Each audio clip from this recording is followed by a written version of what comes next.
I like Sync Slate or Cross. Ooh. But wait, we need to find out what's not taken. That's true. Couldn't we be like? I know there's not 6 of us. Can we not be like the Sync Slate 6 or something? Well, there's not 6 of I know. us. But like, Can we all be 2 people each? but I mean, like, yeah, why not? But I would quite like that actually. The Sync Slate. but that makes the no same as sense. 5? It's like we had a football. perfect We had a sense. football team called Going Twin, even though we didn't have any twins on our team. Yeah, well, that's a bad It name. made no But- sense.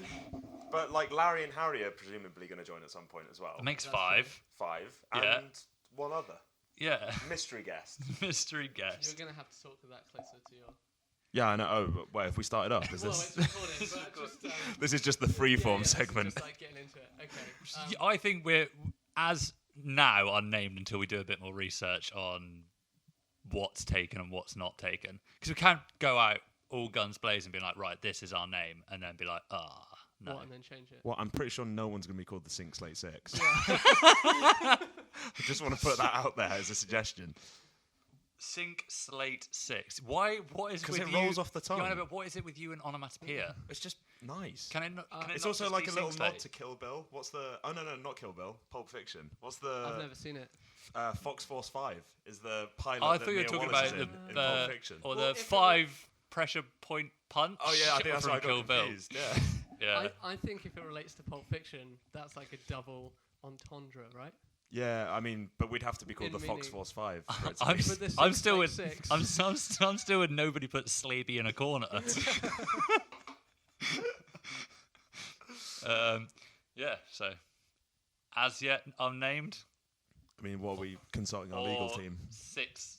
Was it? I'm with the Sync Sync Slate 6. Okay, Sync Slate 'Cause 6. you like Sync Slate. Okay, and right. And I like that it relates to All Pulp right. Fiction and Yeah. it's kind of Okay. It Alright, like okay. just for clarification purposes, it doesn't relate to Pulp Fiction. It's just there's a Yeah, there's a but bit there's of like- Pulp Fiction there's about like- the Fox Force 5, which is an unbroadcast TV pilot that Mia Wallace is in. They both have onomatopoeia though. Yeah, and they're Yeah. they're both numeric. Wait.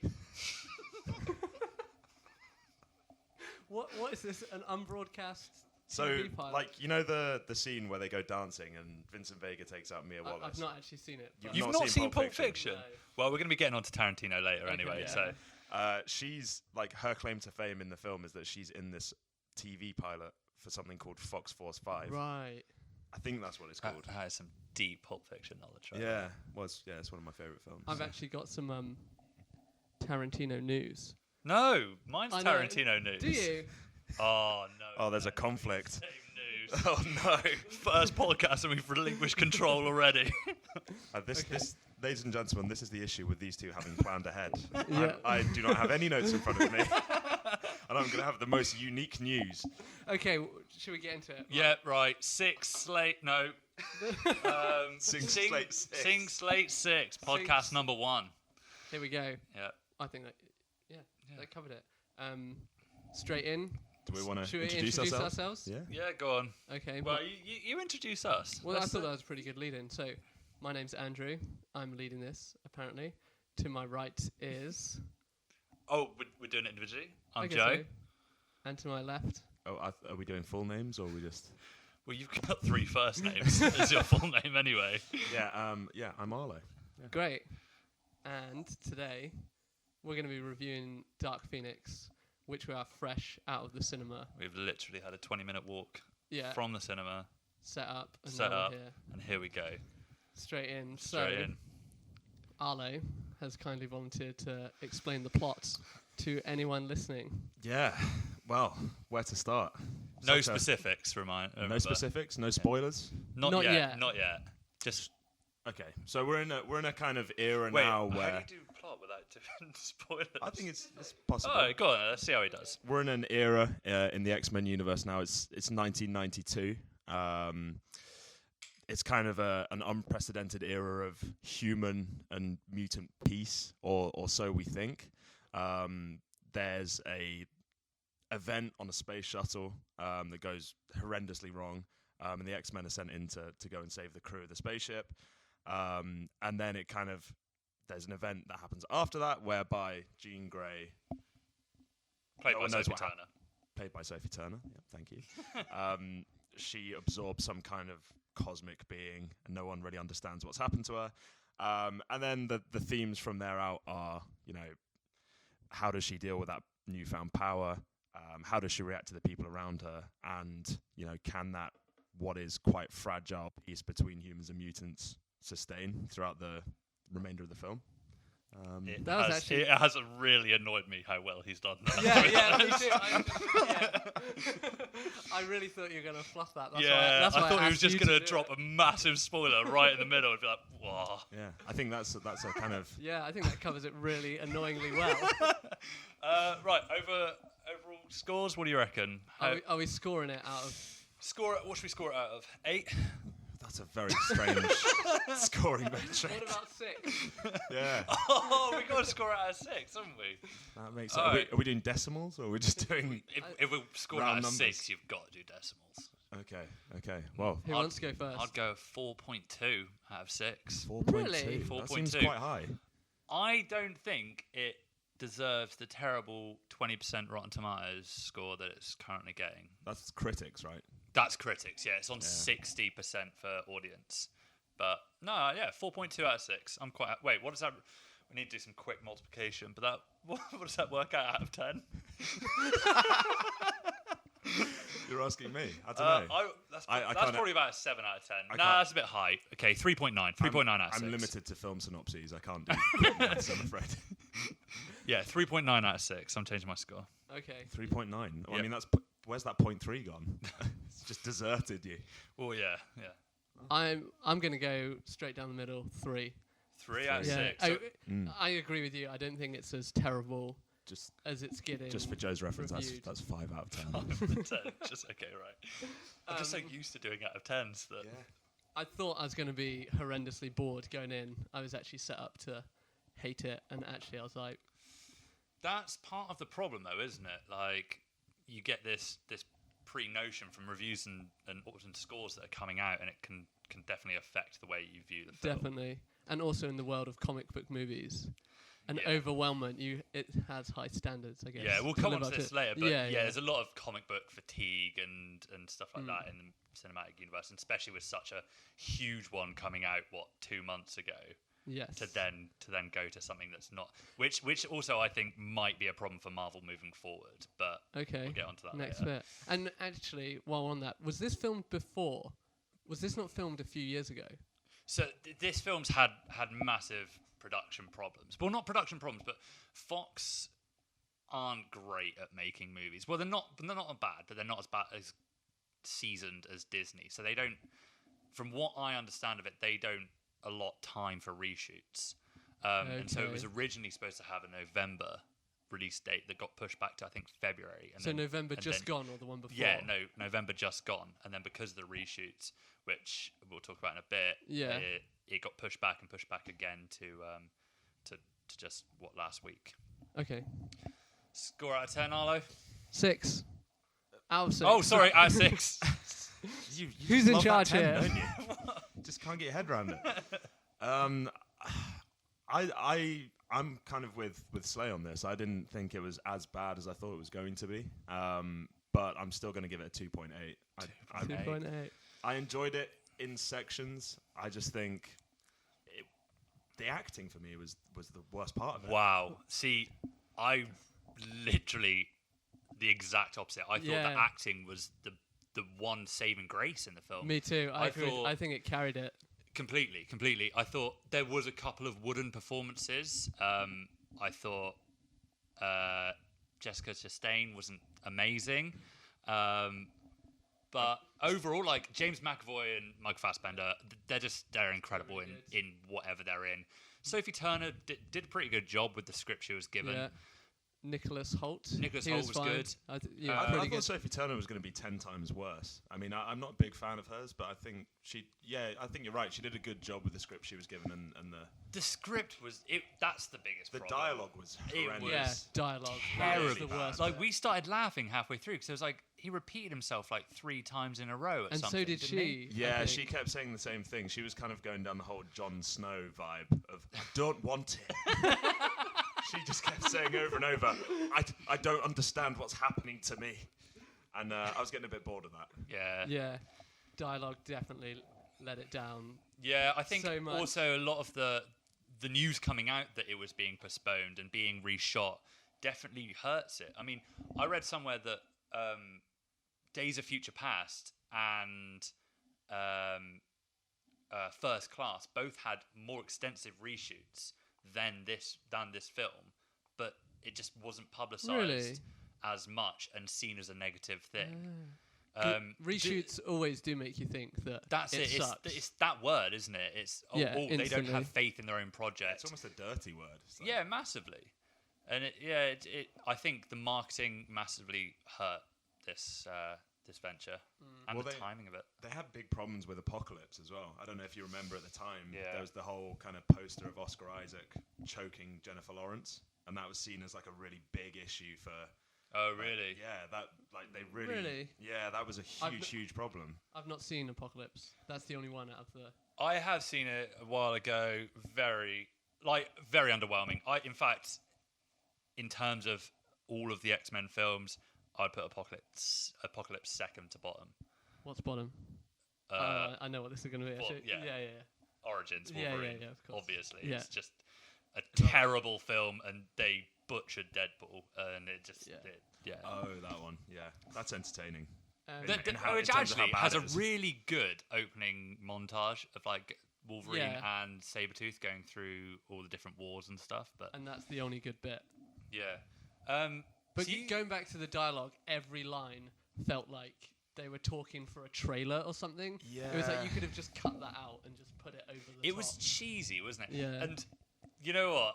We actually may have ruined that partially, but like by ourselves by going to a viewing that had subtitles. That's true. We so much more aware. We of what wanted to they're watch it in the saying. morning so we could do this podcast in the afternoon, and the only showing at the Odeon close to where I live, the only showing was subtitled. So you could.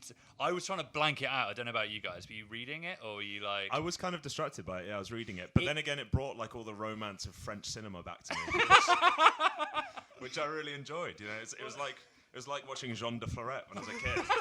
It's really nice. There is a great reference actually to French cinema, which you pointed out at the end. But Oh I guess we'll save for later. But that was really stupid. That literally like symbolizes the film completely. Yeah, and the how dialogue.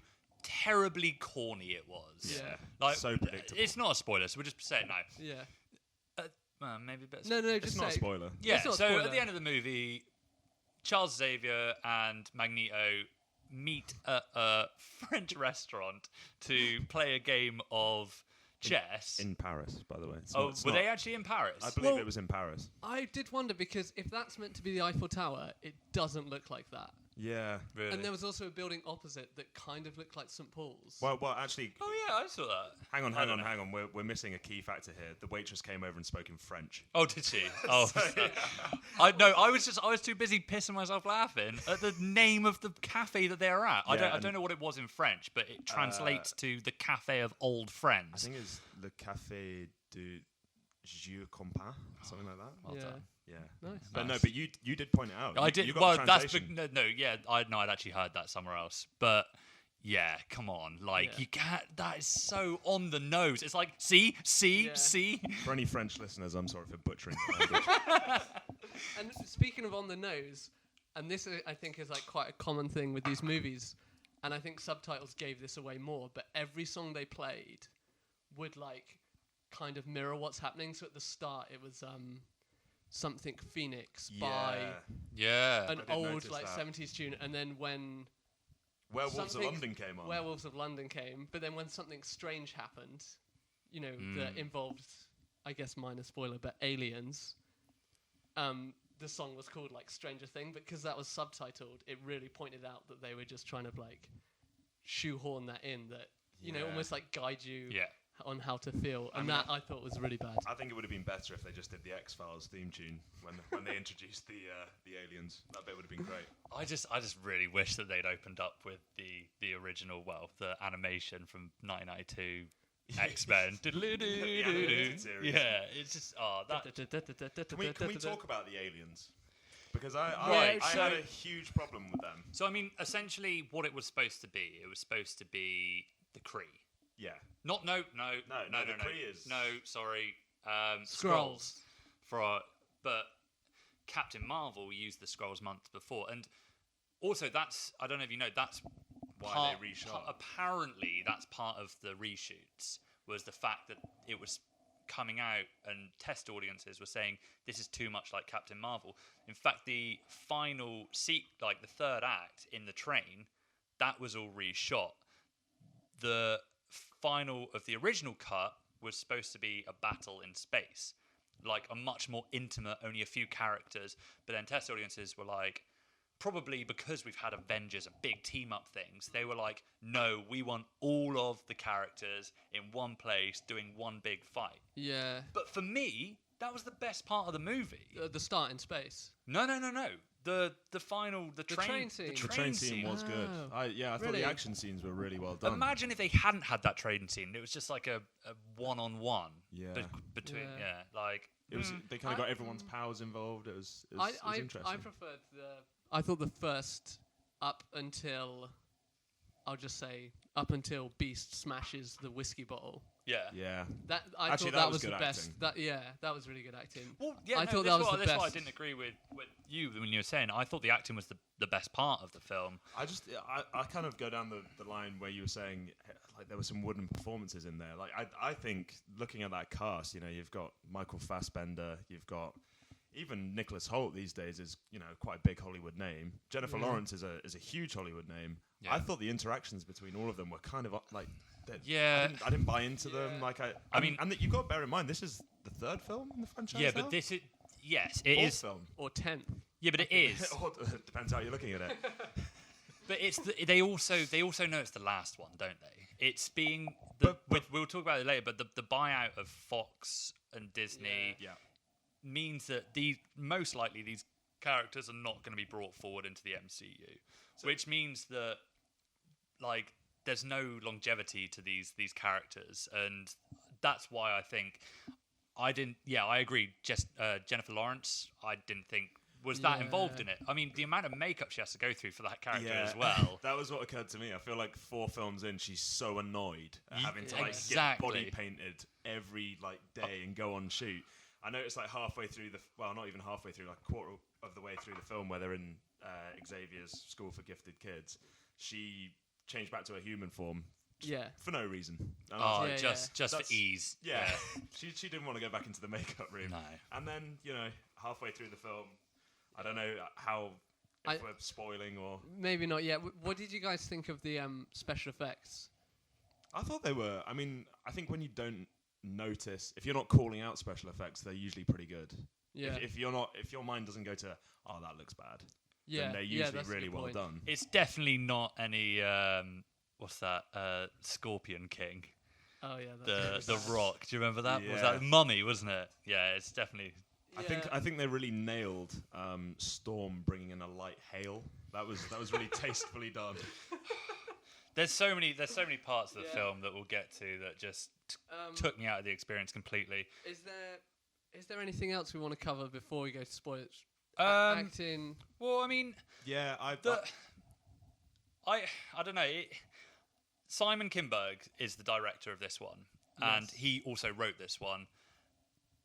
And this was like a second attempt for him because he was involved in the writing crew for Xmen Last Stand, which was essentially similar storyline. Yeah. Well, this is kind of it.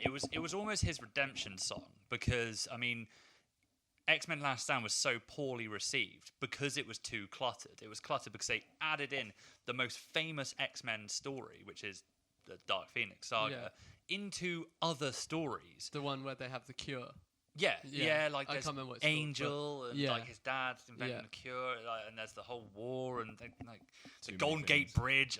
It's a mess of a film. Can we just talk about that scene quickly? Go on. That's epic. Where Magneto lifts the entire Golden Gate Bridge. If you want to come to me and tell me you didn't enjoy that scene, there's something wrong with you. Maybe. Okay. It's a good scene in a bad movie. It was fun. But what Simon Kinberg got was a second chance. But I don't think that was the right I think choice for him. I don't think you want to go back and try and do something correctly that you've done previously. There's 40 years of X-Men storylines you can do. We know this one. We've seen this one. You've messed it up. Move on. Do something different. I Definitely. think his heart was in the right place. I just think, if you're looking at this purely from a objective point of view, I don't think Sophie Turner can just compared to Last Stand, like she doesn't have like the star power to carry quite a difficult story arc. Like she, she's great in Game of Thrones, but she was in Game of Thrones for 10 years. Like I just didn't get the impression she had the acting depth to be able to carry the entire storyline. I agree, and I actually think that they shouldn't have had the whole subplot of Jessica Chastain. I'm just going to call her. But I think it should have just been like X-Men. No, Vuck. Sorry. Vuck. Yeah. Careful how you say that. Very She was careful. Jabari, is it? Jabari race?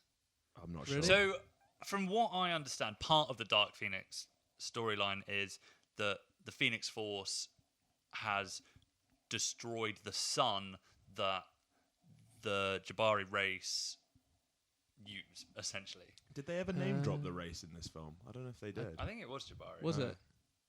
I'm not sure. Completely. But I think they should have just done away with that and just kept it as like an internal family thing. This was part of my problem. It didn't seem to be a moral struggle for Jean Grey. It seemed to be more like she's being completely taken over by this force. Whereas I think it'd be such a more interesting story if they kept out those aliens and kept it like every time she was getting power, she was liking it more and more. Yeah, definitely. I think one of my main problems was Jessica Chastain just kind of going around fucking up the entire plot. She didn't bring a lot to the story. She was, let's go back to the acting. I just feel like her role wasn't very emotive.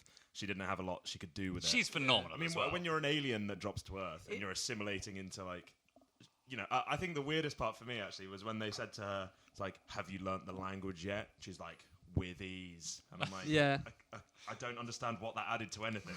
Why do I need to know that Jessica Chastain has learned English as an alien who's fallen to Earth? Doesn't do anything for me. Why did I see... Your language is so complex. Yeah. Well, let's see her take on German, see how she gets on. Masculine, feminine, and neuter nouns. Right, now I'm really up against it. If Jean Grey was German, this is a different film. It takes 6 months for her to learn German at least. I don't care how intelligent that alien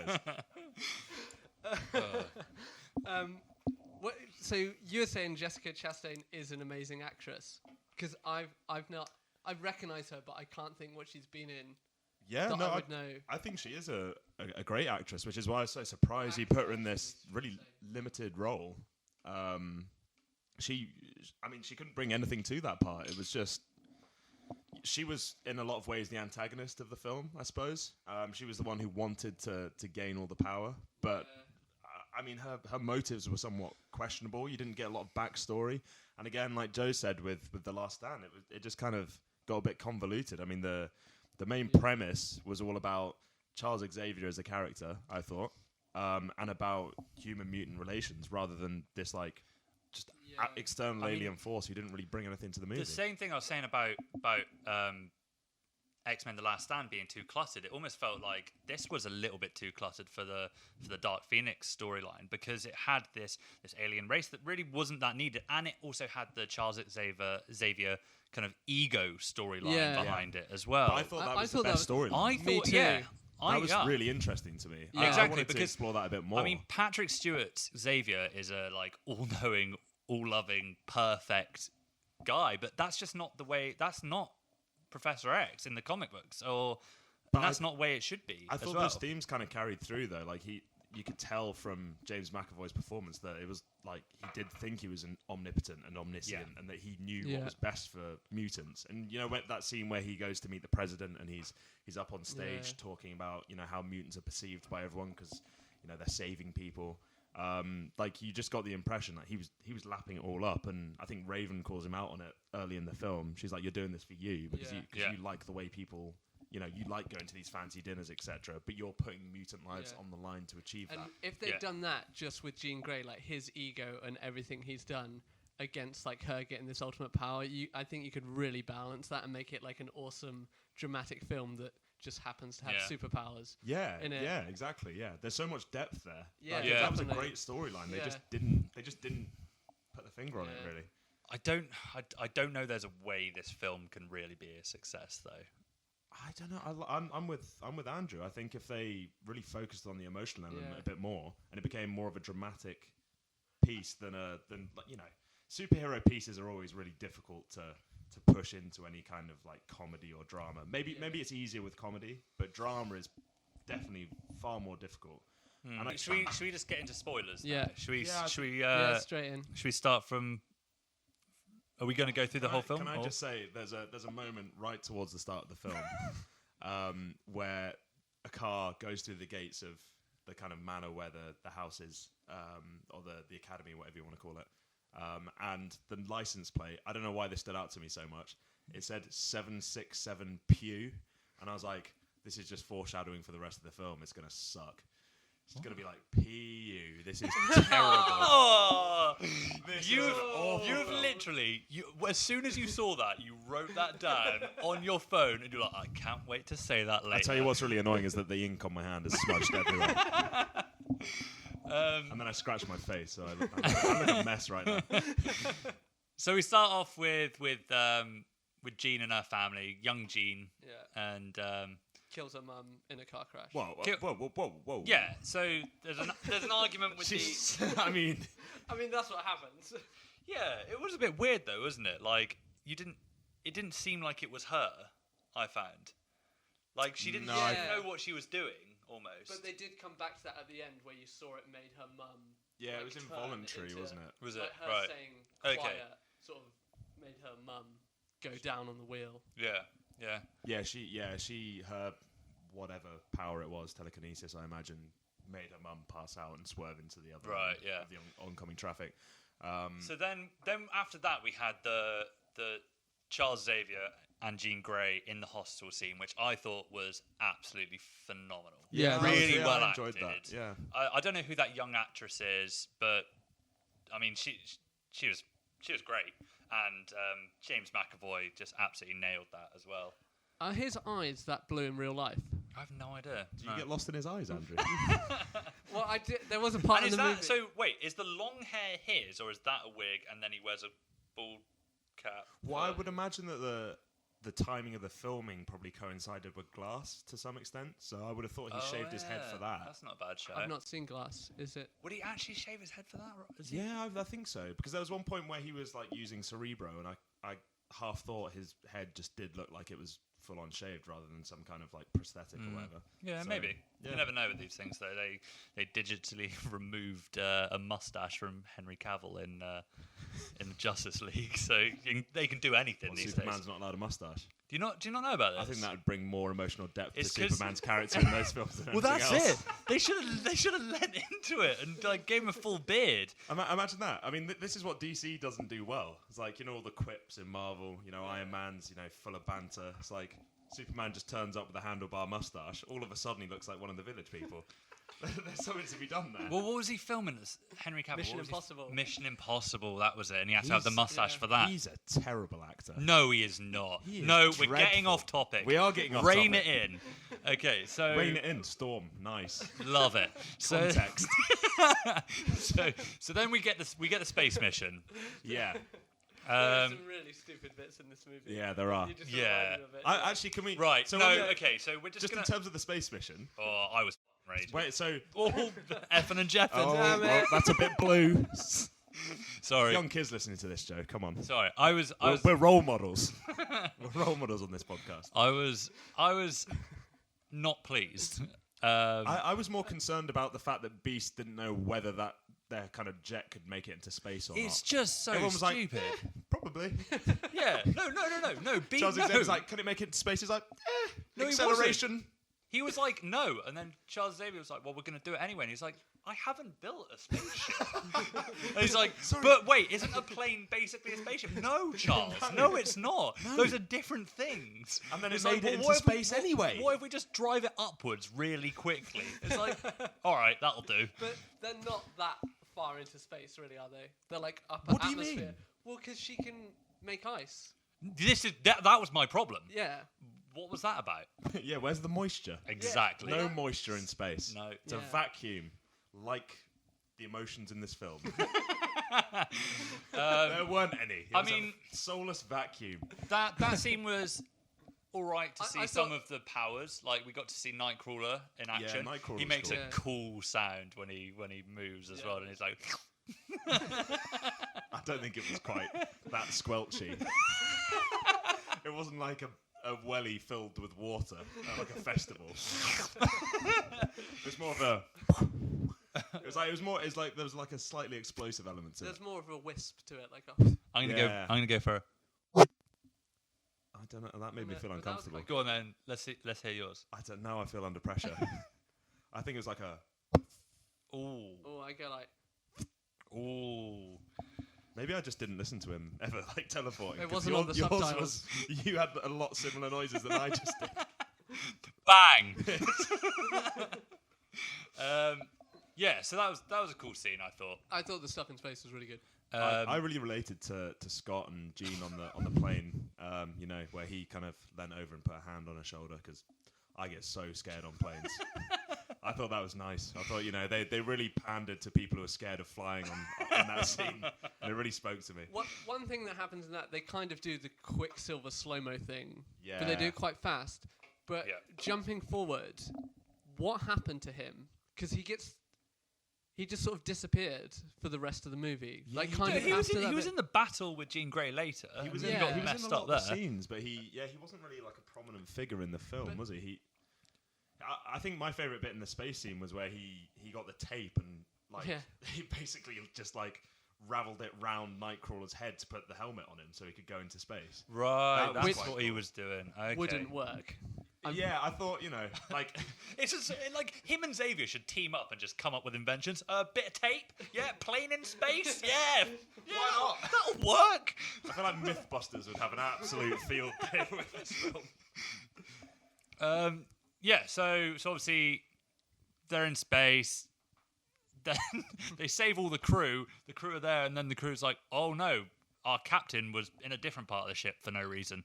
Yeah, we didn't think we'd tell you that. He was, so go back. And also, you've got one psychic on board at least. Yeah. Surely they should know. Surely they should have got a crew count from. Well, I yeah, mean, I'm like, Jean can't like understand how many souls are on board. She's like, she can't just be like, yeah, there's 7 of them or there's 6 of them, however many there were. I like Or it. You Charles. touched your head. Sing like, 6. Professor. Yeah, yeah, like like I'm trying to just trying to imagine how many people are in, how many people work on this podcast? Is it 6 or is it 3? But yeah, But I think the funniest part of that was the way the supposed captain of this spaceship looked at Nightcrawler when he like went to save him. He's like, "Oh my god, there's a blue man on this spaceship. What is going on?"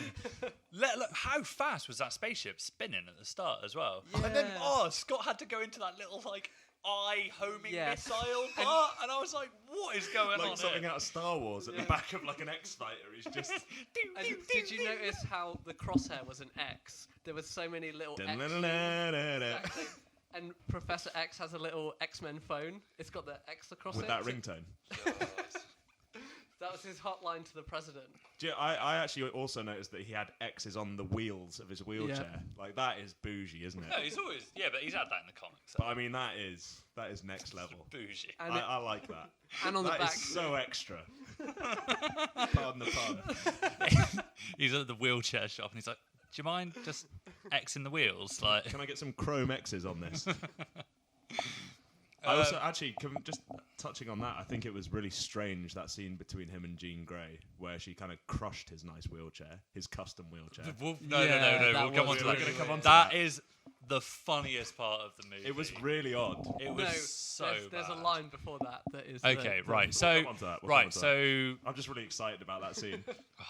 So Jean Grey absorbs the Phoenix Force, and then we go back to Earth, and she's feeling great, Yeah, feeling Yeah. she's like, fantastic. I'm Slamming having a drinks. great time. Yeah. Yeah, that was the Yeah, And she this- was slamming drinks. Yeah. And this is where we meet the Jabari as well, because they go. Yeah, they. They interrupt what, quite frankly, is a lovely dinner party. Oh, there's like 8 people there as There's well. 8 I'm not being people, funny, but like- if I'm organising a dinner party, I'm doing well to get 8. I find that Patio. impressive. They've Labrador. tied dogs out in the backyard. Meal looks great, Yeah. and then Do you? You're I married mean, to maybe Jessica this isn't a Chastain. thing. Do you think the acting was wooden because they were probably the most boring people on the planet they could have met? So they were They imitating. inherit their personality. That's not a bad shout. Because, I mean, they were kind of like, ugh, yeah, you know, They're like, meh. and talking boring. about their higher Scrabble scores. Yeah. Yeah. And that was the bit when And they it just played that Stranger something song. I Yeah. can't remember what it was, but Yeah. And like, it was what's, like, just looks like a extreme kind of like nipple cripple. The way they kill Yeah, people. Yeah, they just kind of turn their insides. Yeah. Yeah. I just liked who I can only imagine as like Jerry from Finance across the other side of the table, who like screamed as soon as Jessica Chastain's husband got a bit of whatever they did to him, Yeah. just crushed his internal organs by the looks of it. There was like an audible scream from a somewhat middle-aged man, which I found a bit. I mean, Jerry. it sent chills down my spine. Honestly, Really? yeah. I You're never not want. sleeping tonight. I don't think I will. I mean, who's going to pick up the accounts on Monday if Jerry's not there? Right. So then we go to the party. Yeah. Oh yeah, she was knocking back Vimto and vodkas by the looks of it. Yeah. Some Loving kind of them. purple drink. Quad vodka Vimtos. Just having the best time, yeah. Scott's clearly a bit put off by how many drinks she's knocking back. Yeah. Something's not right. Yeah. This cosmic force really likes a drink. Yes. Yeah. Well, there was quite an interesting bit where everyone's like asking if she's okay, and she's like, "Yeah, I'm great. I'm never I'm better." great, And yeah. I really thought they could have expanded. I don't know. There's some like interesting things you could do with like, I guess, psychiatrics, and There is definitely, but they decided not. they just went straight in. She freaks out in the woods, and yeah. yeah. I She really like explodes, kind of, didn't she? mutant powers turn to the most juvenile and mundane causes, which is why Yes. my favourite part of the film, by a mile, was Scott going over to Storm and asking Yes. her to fill his cups with ice cubes. He said on the rocks, and she just magics. some Imagine, ice cubes. imagine. You'd just be like, absolutely not, Scott. Absolutely not. I would. If I had any kind of power, you would not go to school for a start. You I would mean- save Wait, the you world. go- You'd If I just had be- any kind of power, I'd probably and if I could control the weather, literally the weather In space as well. in space also, which is pretty that's a pretty potent skill to possess. I would probably not just make people beverages or like go to a school where people taught me how to make beverages. That's called mixing school. Storm's not at mixing school. She's at a mutant school. Yeah. She should use her powers for good. Right. Well so- said. Okay. Well, some would argue Didn't she like was. that part. No, Which what- you claimed was your favourite part of the movie. I mean, I liked it. I just didn't think, I just think Storm's better than that. Yeah. Who played She Storm? was. I thought she was pretty good actually. She was good, yeah. Yeah. I thought. What's her name? There she is. Alexandra Shipp. Alexandra Shipp. I'm yeah. asking you this as known about comics, but like her and is there meant to be some like undercurrent between her and Scott Summers? Were they ever romantically linked in the Not comics? as far as I'm aware. There was like some kind of weird tension Wolverine between has them, been wasn't there? romantically linked with G, Oh, obviously, okay. in the past. Yeah, But I mean it's that. like a love triangle. But what about But, I Storm? mean, that would be weird now with Yeah. him being 50 and her being like Sophie Early Turner. 20s. But no, not well. I might be wrong. Okay. But I don't know about that, to be honest. I didn't pick up on that tension between Really, them. I don't know. There's a few times when there was that at the party. There was after the funeral. I thought it was just like a heightened sense of like friendship, if anything. Oh, You know, like how okay. they all kept like insisting on like the Xmen like a family.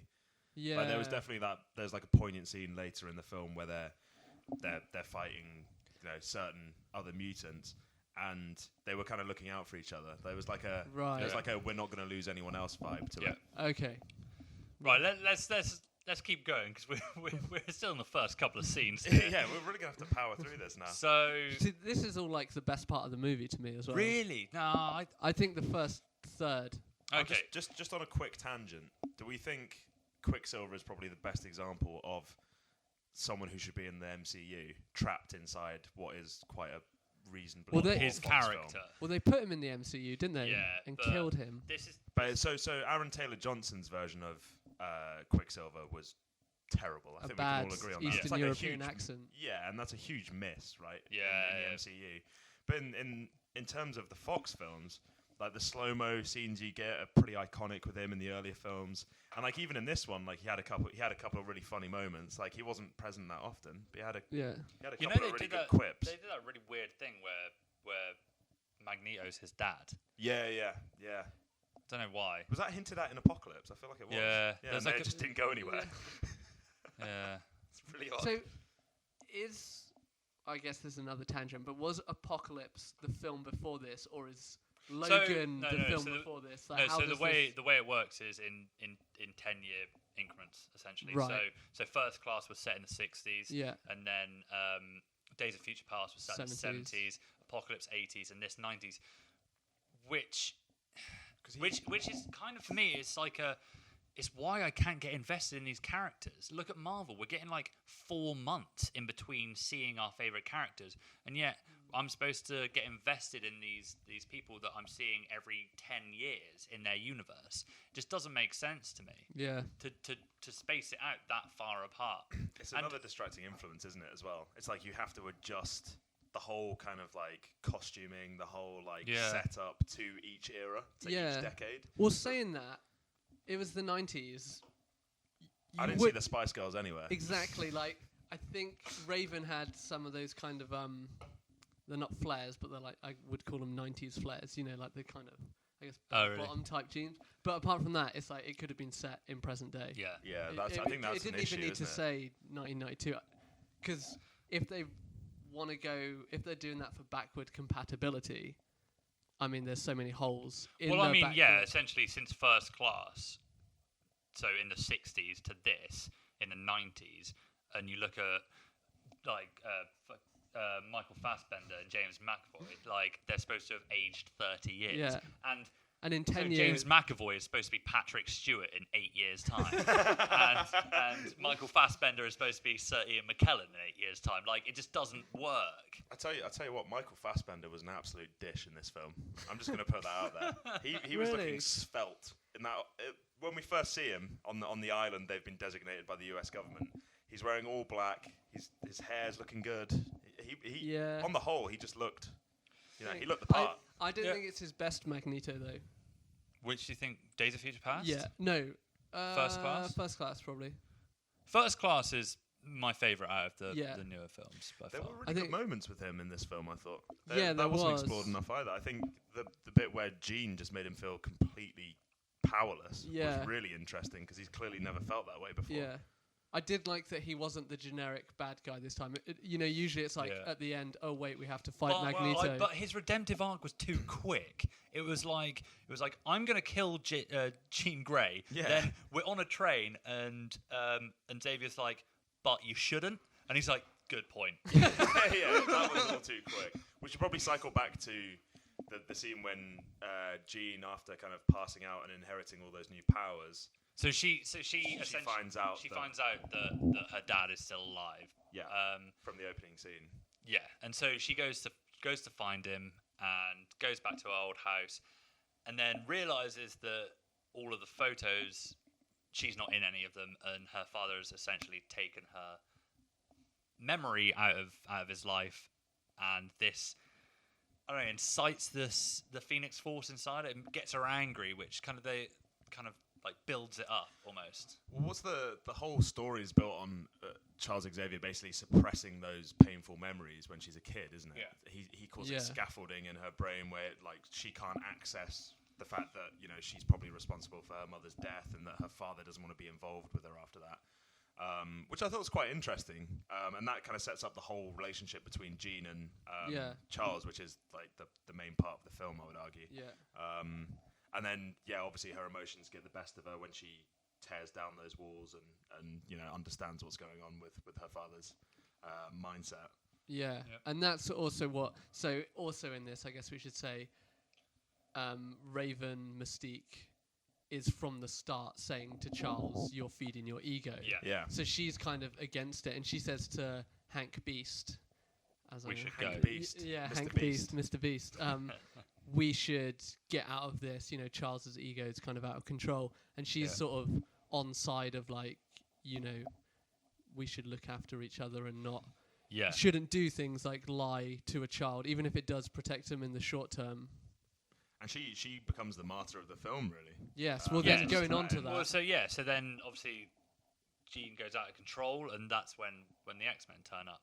yeah. And I didn't like that scene. I thought the Squad. where is the yellow spandex? Yeah. Like, just do it once. just do it. Do you know what their kits need looking at? Yeah. Like, they need redesigning. They were pretty underwhelming. No, they're pretty true to the comics in this iteration. Oh, The film is- really? Yeah. Oh, yeah. seriously? A lot more similar than previous. Well, I mean, whoever drew the comics, like, be a bit more imaginative. Yeah. It's just like navy blue spandex. Well, it wasn't even spandex, was it? It's like navy blue felt with like like a yellow cross Yeah. over the shoulders. Yeah.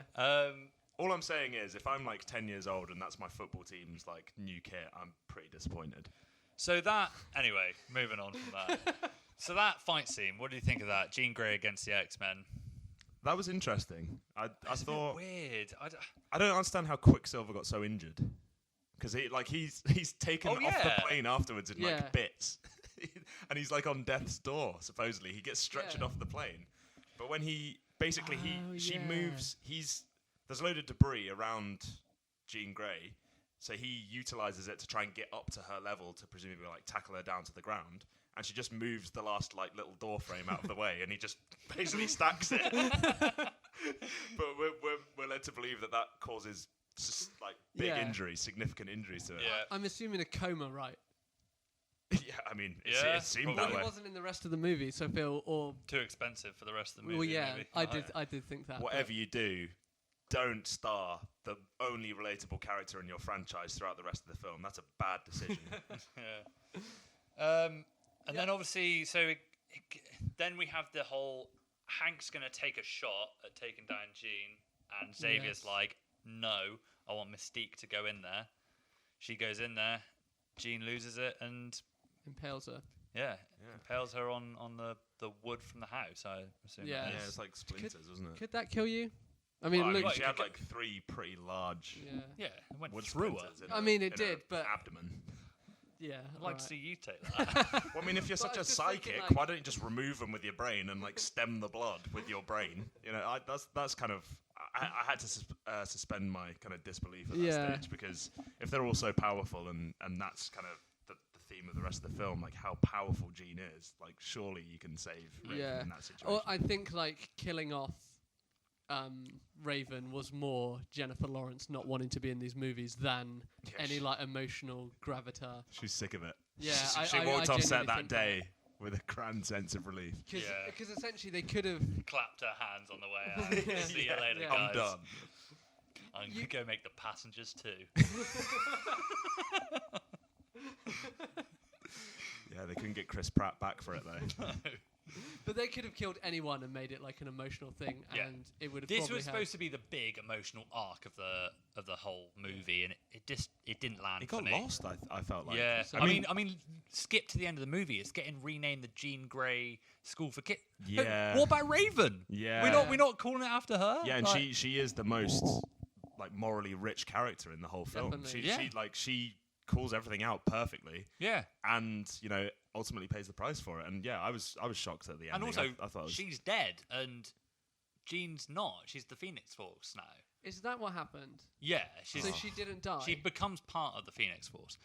right. We are so bad at staying on topic, though. yeah, Doesn't matter. we're really Okay. I mean, we can bounce around. It's All fine. right. Like, we'll Okay, spoil it. so we have the big emotional arc of Raven getting killed, and this is where kind of Sophie Turner's Jean Grey spirals down, yeah. and this is where Beast basically Buck, switches side, doesn't Jessica Chastain's character Buck kind of takes advantage of this and he? With her begins to- newfound English abilities. Oh no, wait, no, we've skipped a part where she goes to see She goes to see Magneto. Magneto. Yeah. Sorry. Yeah. Well, this That- leads into I think one of the best scenes is Nicholas Hoult and Right. Magneto. and James McAvoy. Yeah. I'm just calling them their normal names. When they're around the table after Mystique's funeral, and he's okay, no, I got you. Nicholas Hoult and James McAvoy. Yeah. And, The really emotional scene where they're trying and to deal he's with her saying- death. Exactly, and he's saying she wanted out. This is your fault, and Professor X won't apologise Yeah. for any of this, even though it is. I mean, he is a pretty awful bloke in this. Yeah. Yeah, he really is. But you do kind of understand his point of view, though. No? Yeah, I mean, I do, but also Like, she's very powerful. Would you not repress that horrible memory? Yeah, I mean, that's a really tough one, isn't it? I mean, going around the table, like, what would you do in this situation? Exactly. Yeah. I don't know. I mean, hindsight's quite an easy thing, but I suppose he was trying to ensure that she had a life beyond that event, which was, I think the innocent side of his yes. intention, and that somewhat gets called back at the end of the film. Yeah, it does. But I think it's separating his ego, which develops over time clearly when he's meeting the president. I love the part where he tried to call the president back, and some member of the FBI is just like, "Yeah, this phone's getting disconnected, mate," and he's like, "I need to speak to the president right." My X phone, it stopped working. So that scene between Beast and Professor X, great Yeah. scene, best scene of the movie. Emotionally, yeah, and Yeah. the way it was acted, definitely. And Like, Nicholas yeah. Hoult was phenomenal. In yeah, that. Yeah, I think he was really underrated in the film. Like, I didn't hear a lot coming out of it. Like, I didn't hear a lot in the reviews that I read. Kind of. No, this is what I Giving said him any- earlier giving him any about credit. the acting being the best part of. yeah. Well, movie. I just think some of the other performances weren't up to scratch. But that scene specifically was great, and I thought the bit where he threw the whiskey bottle across the room was kind of unexpected, and Yeah. Yeah, that like, was good. not necessarily a jump scare, but it was like raw emotion. Well, it was the Beast coming Yeah. out of him. Unleash Oh. the beast. Oh. yeah, because he was feeling blue. Oh. Love it. Got it. I see your beast and I raise you. I also just can't get over Charles Xavier callously pouring whiskey. Why is Yes. that his go-to move? Yeah, he loves it. Yeah, He there's really just always a does. bottle of I don't Also, know, a Lafroic scotch. in the corner. Well, yeah, it's a massive measure as well. Like, Who's funding that? The U.S. government? The president. Yeah. those tuition fees, man. Yeah, they're crazy. What do you mean you're increasing them by 10%? Well, it's teachers' wages. Right, so that's when Jean Grey goes to see Magneto. Yes. Yeah. Great scene as well, I thought. Yeah, I thought it really I brought love out the the humanity pa- in Magneto. Well, I mean, it was the dialogue between them two wasn't great. He was just constantly like, "Whose blood is that?" yeah, who's stuck on the Jon Snow But vibe. as soon as the army, I assume, turned Yeah, up, it was like the military. Yeah. I mean, apart from the stereotypical army man, like, this is my jurisdiction. Like, Those police officers had families. yeah, which kind of took me out a little bit. The struggle over the helicopter, I thought was Yeah, brilliant. that was Yeah. great. And it really showed her power level above his.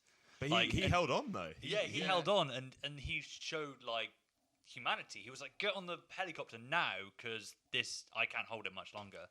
Yeah, I thought that was a really nice juxtaposition in terms of his character specifically. Like, he wouldn't have done that in previous films, right? And he's always struggled with, like, where he sits on the kind of humanity spectrum. But it seems like since we last saw him, he's, like, this shy, retiring, type. He set up this community for mutants, kind of like Charles, but more in a kind of... More the outcasts. Yeah, more the almost. outcast, Yeah. and in a less judgmental way, almost. Like his community seems to be thriving, and like everyone buys into him as the head of it.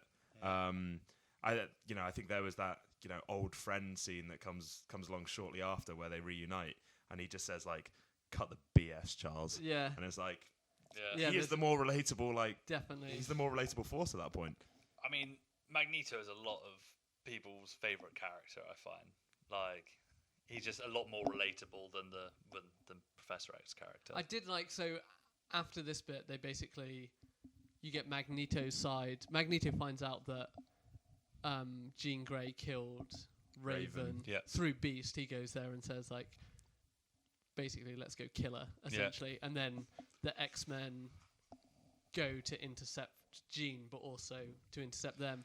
And I thought it was good. So when there's that fight, when they're going after Jean, that you actually see Professor X in a battle for once.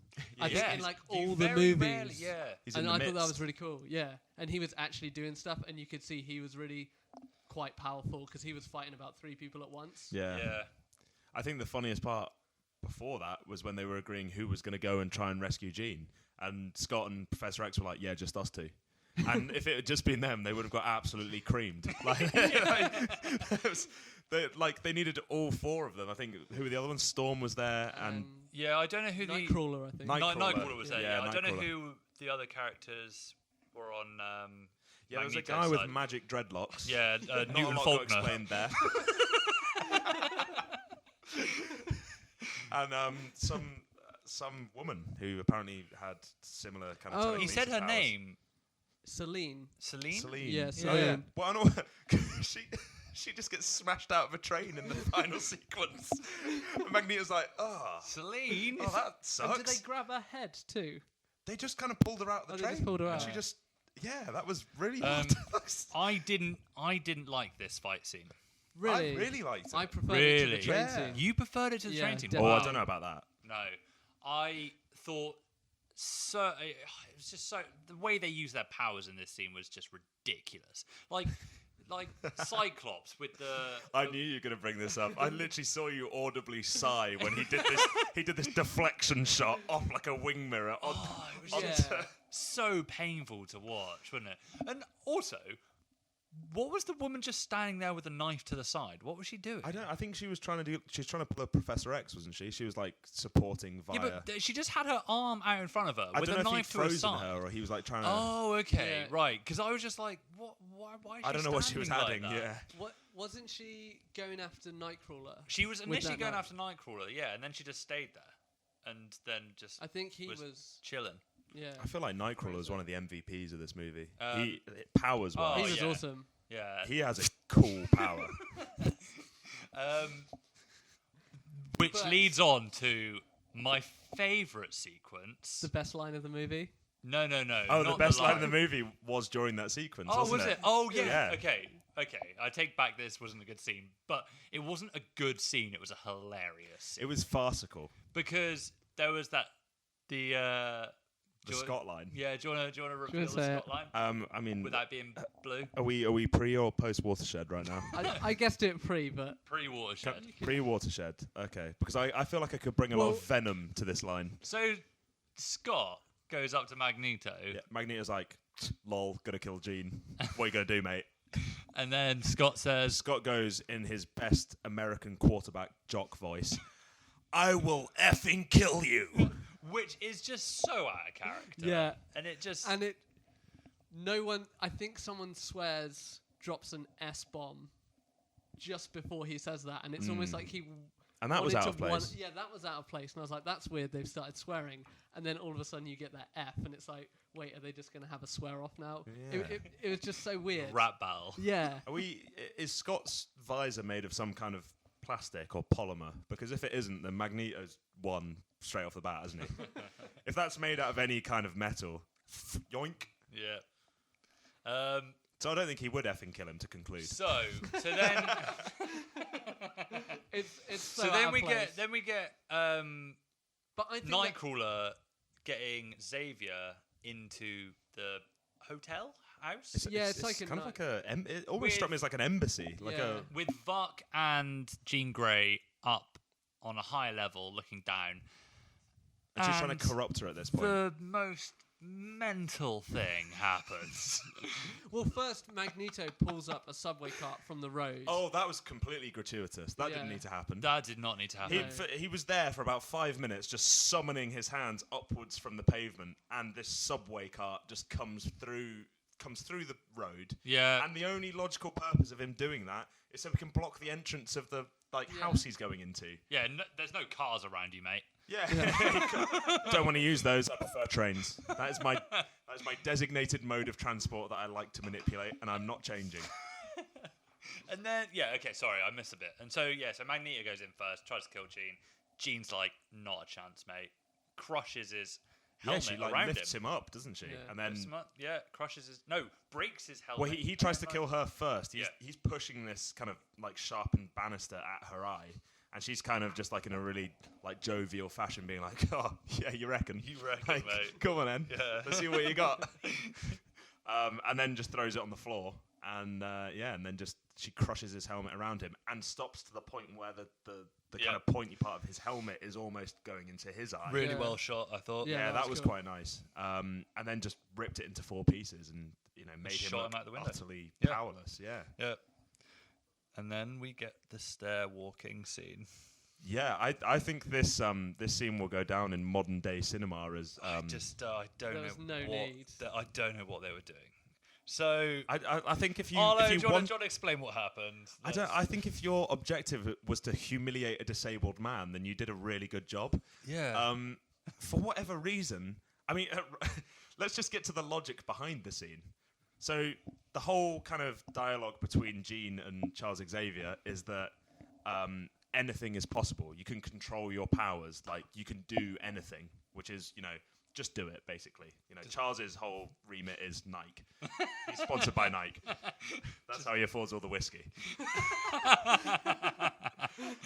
So he says this to Jean, and Jean goes, "Yeah, anything is possible, right? So why don't you walk up these stairs?"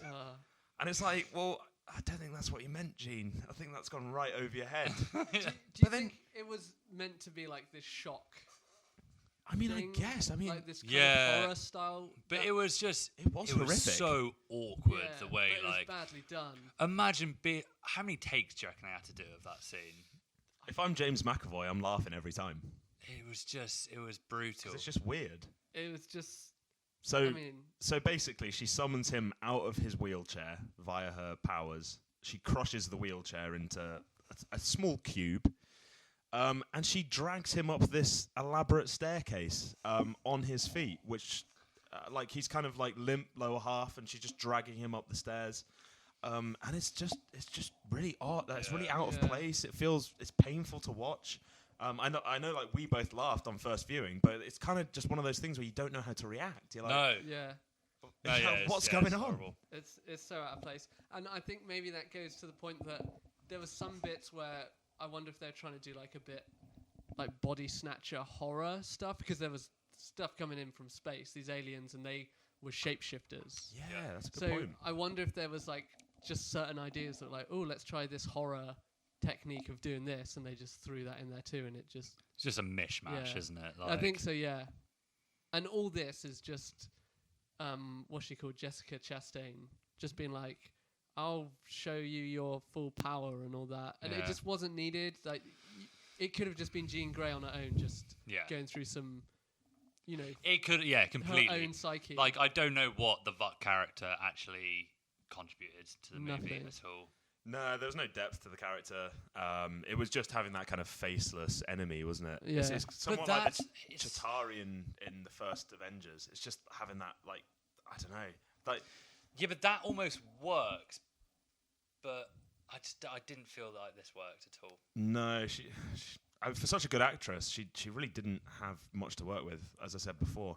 And I think, so Jones is what this guy is credited as, played by Atto Asando. So he's the main. What are they? He's the main Skrull. No, Kabari. Yeah. What? Oh, they're not Skrulls. They're not Skrulls. Oh no. yeah, we said that earlier, didn't we? He was almost like the most powerful one of them. Yes. Behind Jessica Chastain, after she's kind of had a taste of Phoenix's power. So what happens there? Does she get like half of it? Yeah, I think it's insinuated that she like gets a taste for it. Yeah. Or what have you, and then she seems more powerful after that. Yeah, she's definitely more powerful after that. I don't know, like it didn't really tell you how much is taken of the Phoenix Force, but yeah, she was definitely had some of it. But Scott to the rescue. Blasted her out of the skylight. Yeah, he really connected on that. Yeah. Off a windshield. Bang. yeah. This wasn't a trick shot, ladies and gents. This one was just straight at fuck. He got the fuck out of there. Yeah. How many fuck puns can I fit into this podcast? Right, so where do we move after that? What happens next? Goes to the train, which I actually quite like. Straight to the train. Wait. So the military come in and just take down all of the mutants with ease, and then they're all passed out pretty much at this point. And put dog collars around their necks and start dragging them off. Like Storm's face is just like getting pushed against the concrete on the floor. And they're just like, it'll be all right. Just chuck them in the back of this. There's very little regard given to each mutant in that scene. They are just kind of dragged off by what I can only describe as one of those, like, you know, when you see an exterminator or something, or like a pest control unit, they have these like long, like the round looped ones, plastic loops, and they just kind of like hook it round like an animal to drag it off and contain it. Yeah, it was. I did like, though, that it went straight from that into the next bit, because I did think that fight in the Embassy Hotel or whatever it's called, I was just like, if this was the final battle, I'd be fine with that. I'd be happy to get out of it. Really? Yeah, you thought that? No. Well, I mean, it could have done. We are kind of missing an important moment of that scene whereby Jean drags Professor X towards her and then searches his mind for everything he did when she was a kid. Yeah. Essentially, you know, that he did bury all these memories for her own good, which she then comes to realise in that scene. Yeah, but if we had more of that, it would have been a better film. That was but we almost just forgot about it. Because we're too busy laughing about the trick shots and people walking up the stairs. Like that's the main takeaway from this film. It does have some serious elements to it, but it's so overshadowed by the ridiculousness of it. Do you think the Charles Xavier stairs scene was maybe a callback to the whole space element at the start? You know, it's like one small step for Charles Xavier. I wonder if that's they took that from a real mission in 1992 or not. It did look like a moonwalk, or like a space landing, didn't it? It was anyway, that's a really odd scene. Yeah. But you know, the train scene, which I thought was one of the best parts of the film. Yeah, definitely. We go straight into the train scene, but this was the problem I said earlier of they're all there like they've just been fighting to kill Jean, half of them, and half of them been there to save Jean, and then Xavier's like, we got some bad guys coming, by the way. How about we team up? And the other guy's like, yeah, let's do it. Yeah. But he just assigns them as bad guys because when he's coming up those stairs, he says, "I don't know what you are." So he doesn't know whether this is like an alien or whether it's like a mutant. Yeah. But he just assumes it's an enemy.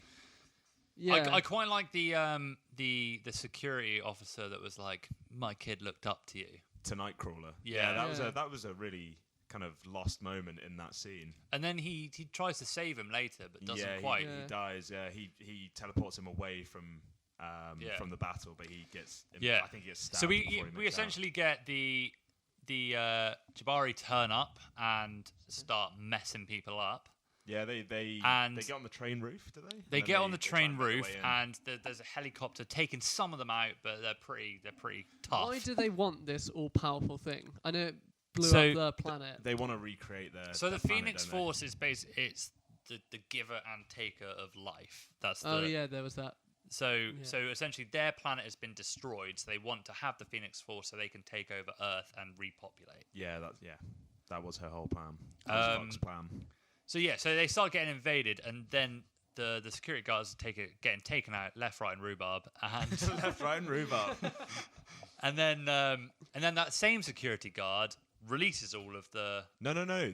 They got inadvertently released from their shackles. Basically, there was one with a big 50 cal up on the second deck. Yeah. And he gets smashed into the release button. No, that's not what happens at all. I swear that's what happened. No, the guy it's the same security guard. He goes over and he's pressing all the buttons to release them. Oh, he released them. And then we get the massive, epic, every superhero team-up movie ever. You get that one shot with all of them, standing there, different levels, like a football team pose. You got the guys in the front kneeling Yeah, down.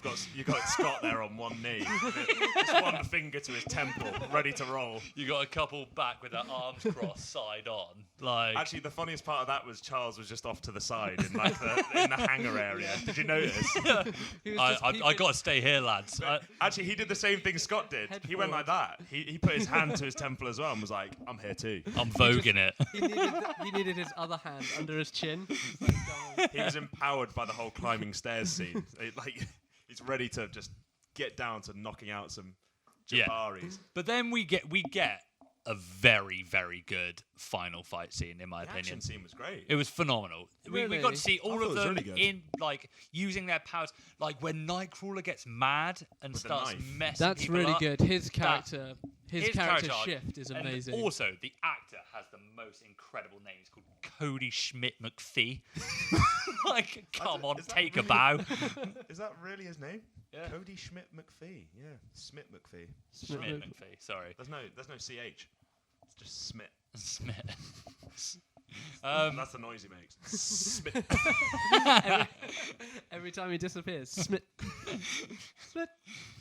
Yeah, he impaled. Well, he stabbed someone through the neck with his tail. Yeah. That was absolute savagery. Actually, and he gets the best kill of the movie, I think. Which one? Where he teleports the woman in front of the train, Oh, and yeah. then just backs off, and it just plows right That through was her. awesome. But Yeah. he kind of gives her like a grin before Yeah. he teleports back in. Well, Yeah, that Nightcrawler was- and Gambit were always the coolest X-Men anyway. Yeah. Like, let's not beat around the bush with this one. That's just a fact. Yeah, yeah. And I thought the scene with Magneto and all the guns.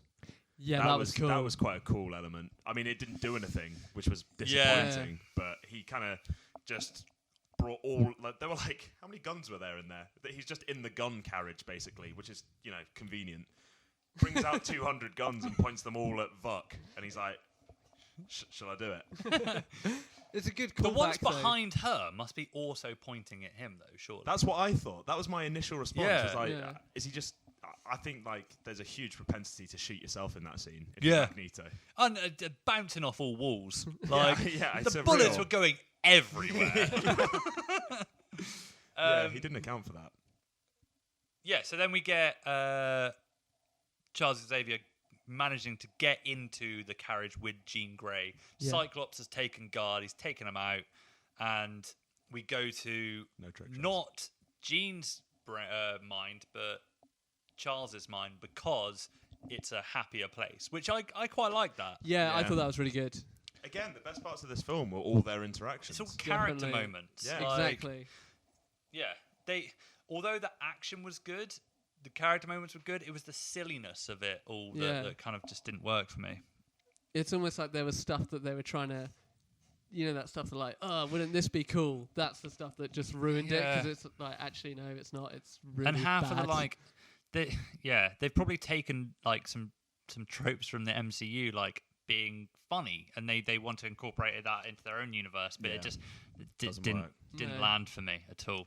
I want to give Beast a shout out on that scene as well. I mean, he was tearing the heads off people. Oh, yeah. Because he doesn't have Yeah. any discernible powers, right? He's just a big, Beast. he's a big blue man. Big Big blue furry man. Big blue Big furry blue. man. And We should have called our podcast that. And I actually think the most disappointing part of the entire film is that we don't get to see more blue love. That like The because blue they're on both- blue action. Yeah. Because they're both blue, they have to be in love, right? I'm blue, damn it. And then, Nightcrawler's still in it. Yeah. So we get the moment with it's with young Jean Grey, isn't it? Young Jean Grey and Xavier. So he kind of speaks to her as a child. and as the she 5-year-old self. essentially forgives him, and that's when she Decides she's to. just like, these shackles ain't holding me back, son. Yo. Like, boom. Yeah, they're that was off. quite cool. She kind of just levitated Yeah. upwards as Vuk got to her, and she was just like, Yeah. You're like, oh, hell. Yeah, that's when you know Yeah. And then, This is going to kick she off. can't handle those hands. Didn't she just completely hoss Vuk out of the train after that? She just yeah, she did. Yeah. Yeah, And then got her out of the train, and then Oh, she was just like, oh no, she saved everyone else. She put she said Yeah. it's all about family, and there was Yeah. this bond between all the X-Men, and then she put force fields But- around each of them to save them from the train Yeah. crash. we're forgetting the Magneto just crushing an entire carriage. Yes, I was going to say that. Yeah. That was a good kill. epic. That was awesome. He just flattened So the entire he carriage. essentially is like messing them up anyway, like a bullet through the shoulder, like getting one of their legs wrapped up, and they're all in the same carriage, and then you just see him like close his fist, and the entire carriage just They're all running goes, at him. They're all goes trying to get to him. 2D essentially, and then not only that, and then he just waves his hand. Oh, yeah, and he so just nonchalant. flies away. And he's checkmate. Yeah. I thought that was such a diva moment. I loved it. You see him The attitude. a couple of clicks and walks away. It's like, it ain't nothing. I do this all the time. Dabs. Oh God, thank God he didn't dab. Yeah. That's more of a Marvel Universe thing. That's definitely an MCU thing. So then, She takes them all off, doesn't she? Yeah. Off the tracks, and they just go into She like kind of a gets to like a warehouse generic space. shipping Yeah, yard warehouse thing, space. Yeah. And And they all start, all the Jabari start running at her. and just she's out of nowhere. she's just Thanos clicking them all, isn't she? Yeah. Like it's Yeah. very similar to that. It's Yeah. a disintegration. Like Do you think they'd done that before? Was this film before Infinity? well, this Well, again not is before the Infinity whole War, that would've come way controversy before. behind the reshoots, isn't it? Like it's hard to say whether this was their idea first, and then they had to go back and reshoot Yeah. it. Like, I don't know.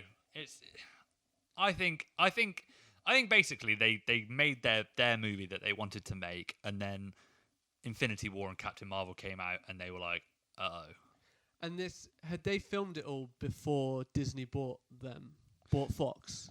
So the initial release date was November, and the Fox Disney deal went through in March of this year.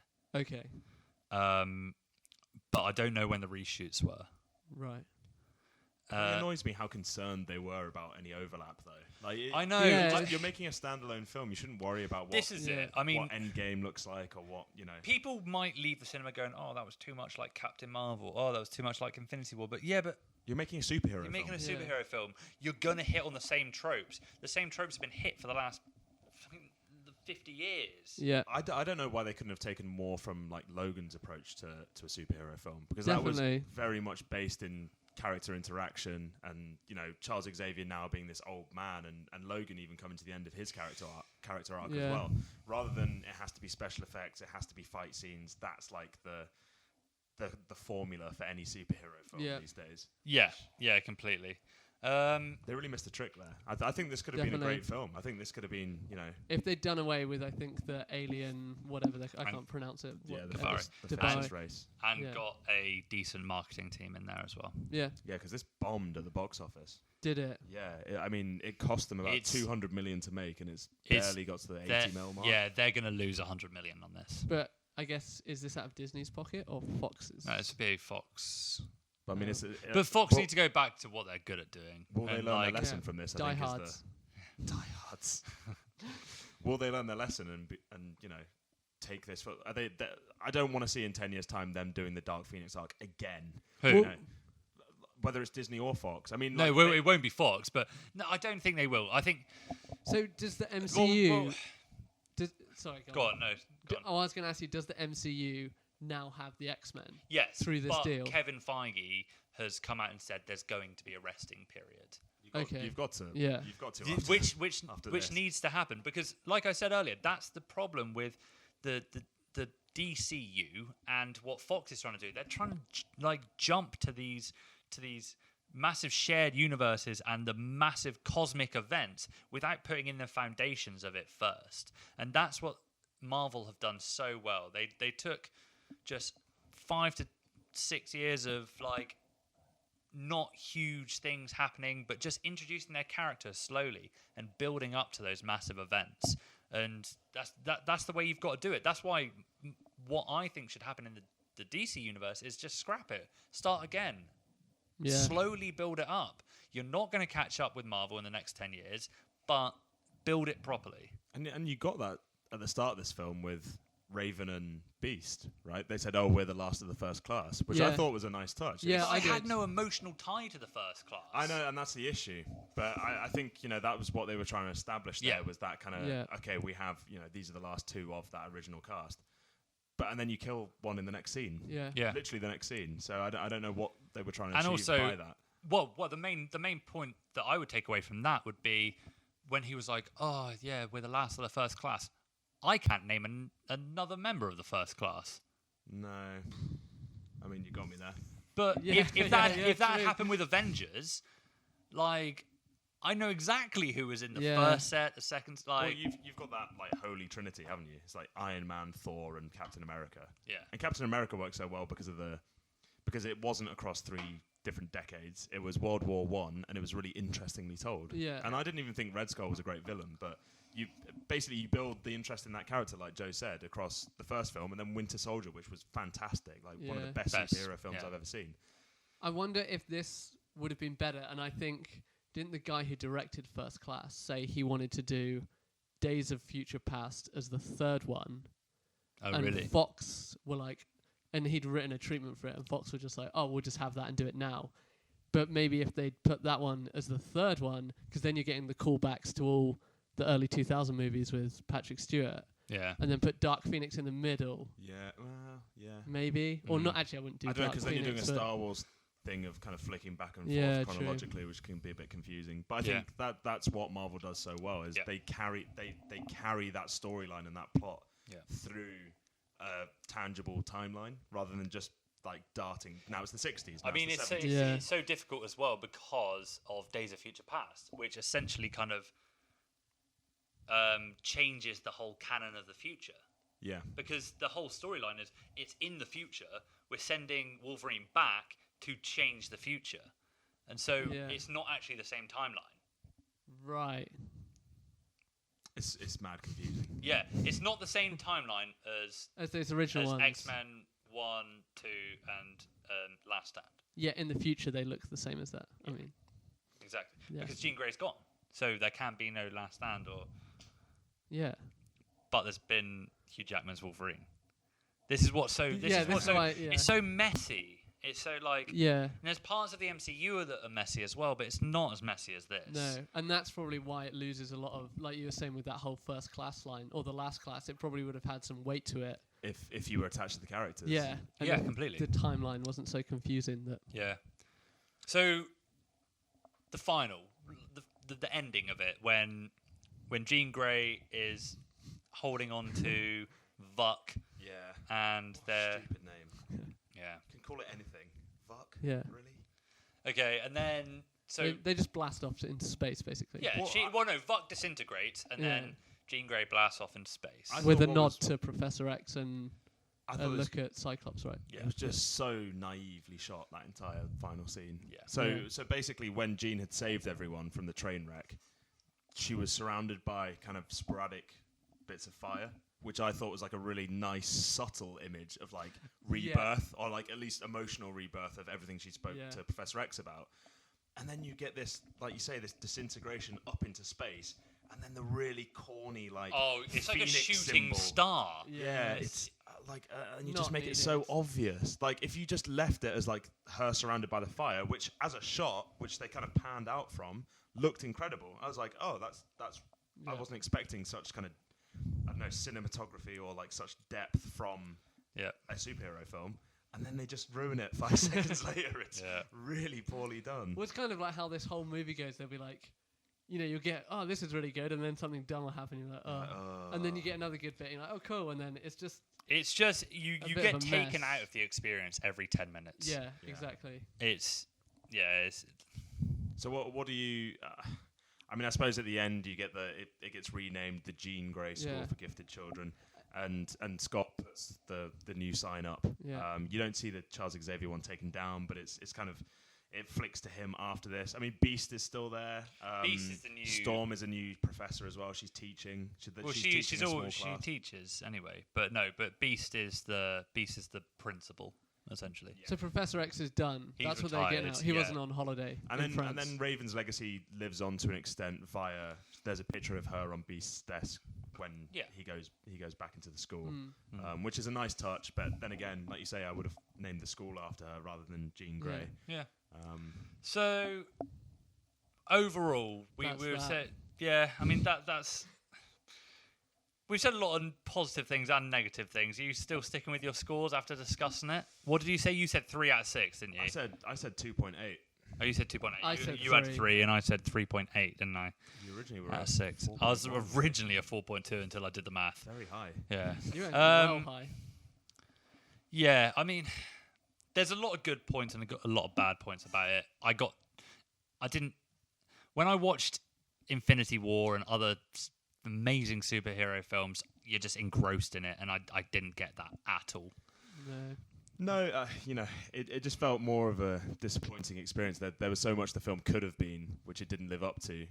Not that I was expecting a lot anyway. I mean, maybe going in and having low expectations was the best thing for this film. Yeah, actually true. Yeah. There were some parts that did surprise me in how well they were told. So, but yeah, I mean, like you say, you're taken out of the story every 10 minutes or so by some ridiculous Cyclops trick shot, or the fact that you've established this character called Selene, who's like Magneto's right-hand woman, who then just gets sucked out of a train and never seen again.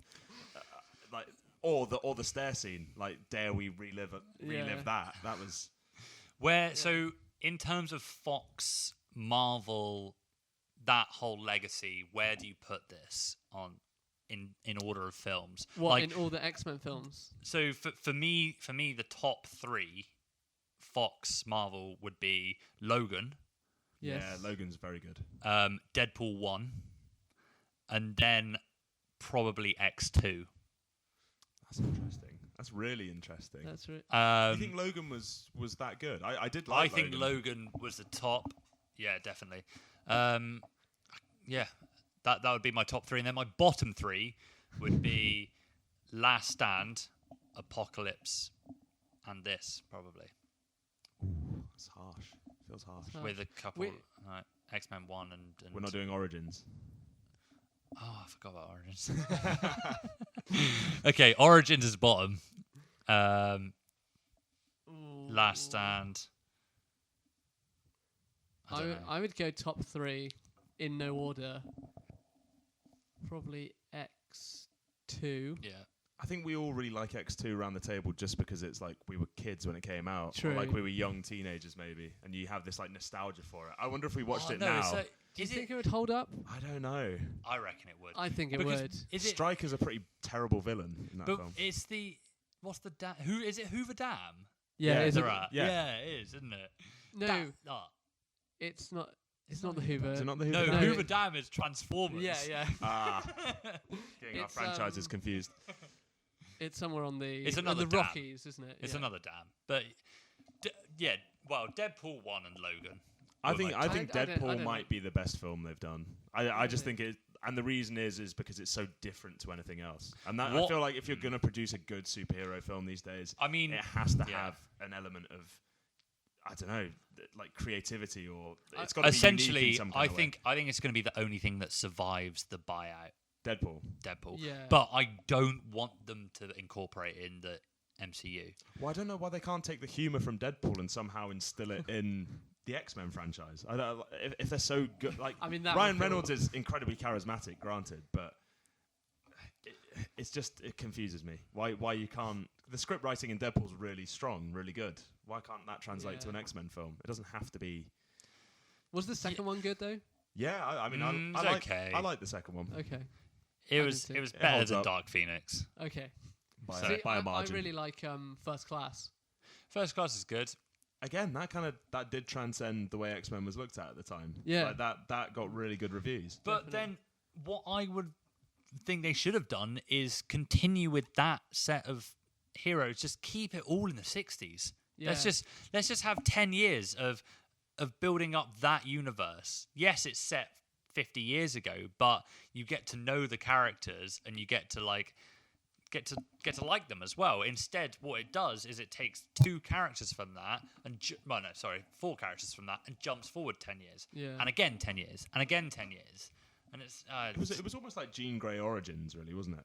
Like, that was what this film was. Well, no, because was she in Apocalypse? She's in Apocalypse, but Okay. she's like 16? Her and Scott in Apocalypse. But specifically, they skip back to her childhood and how she True. came up, and like it is all about her, and like whether this cosmic force like entering her and changing her powers is like the main part of the story or not. It is very much just her kind of childhood to her. Well, then that's our point, isn't it? It's make it about her. Don't introduce this alien race. Make it about her struggle with this power, with this and improve cosmic the dialogue. Entity. Yeah, improve. Rather than it just being, I don't know what's happening to me.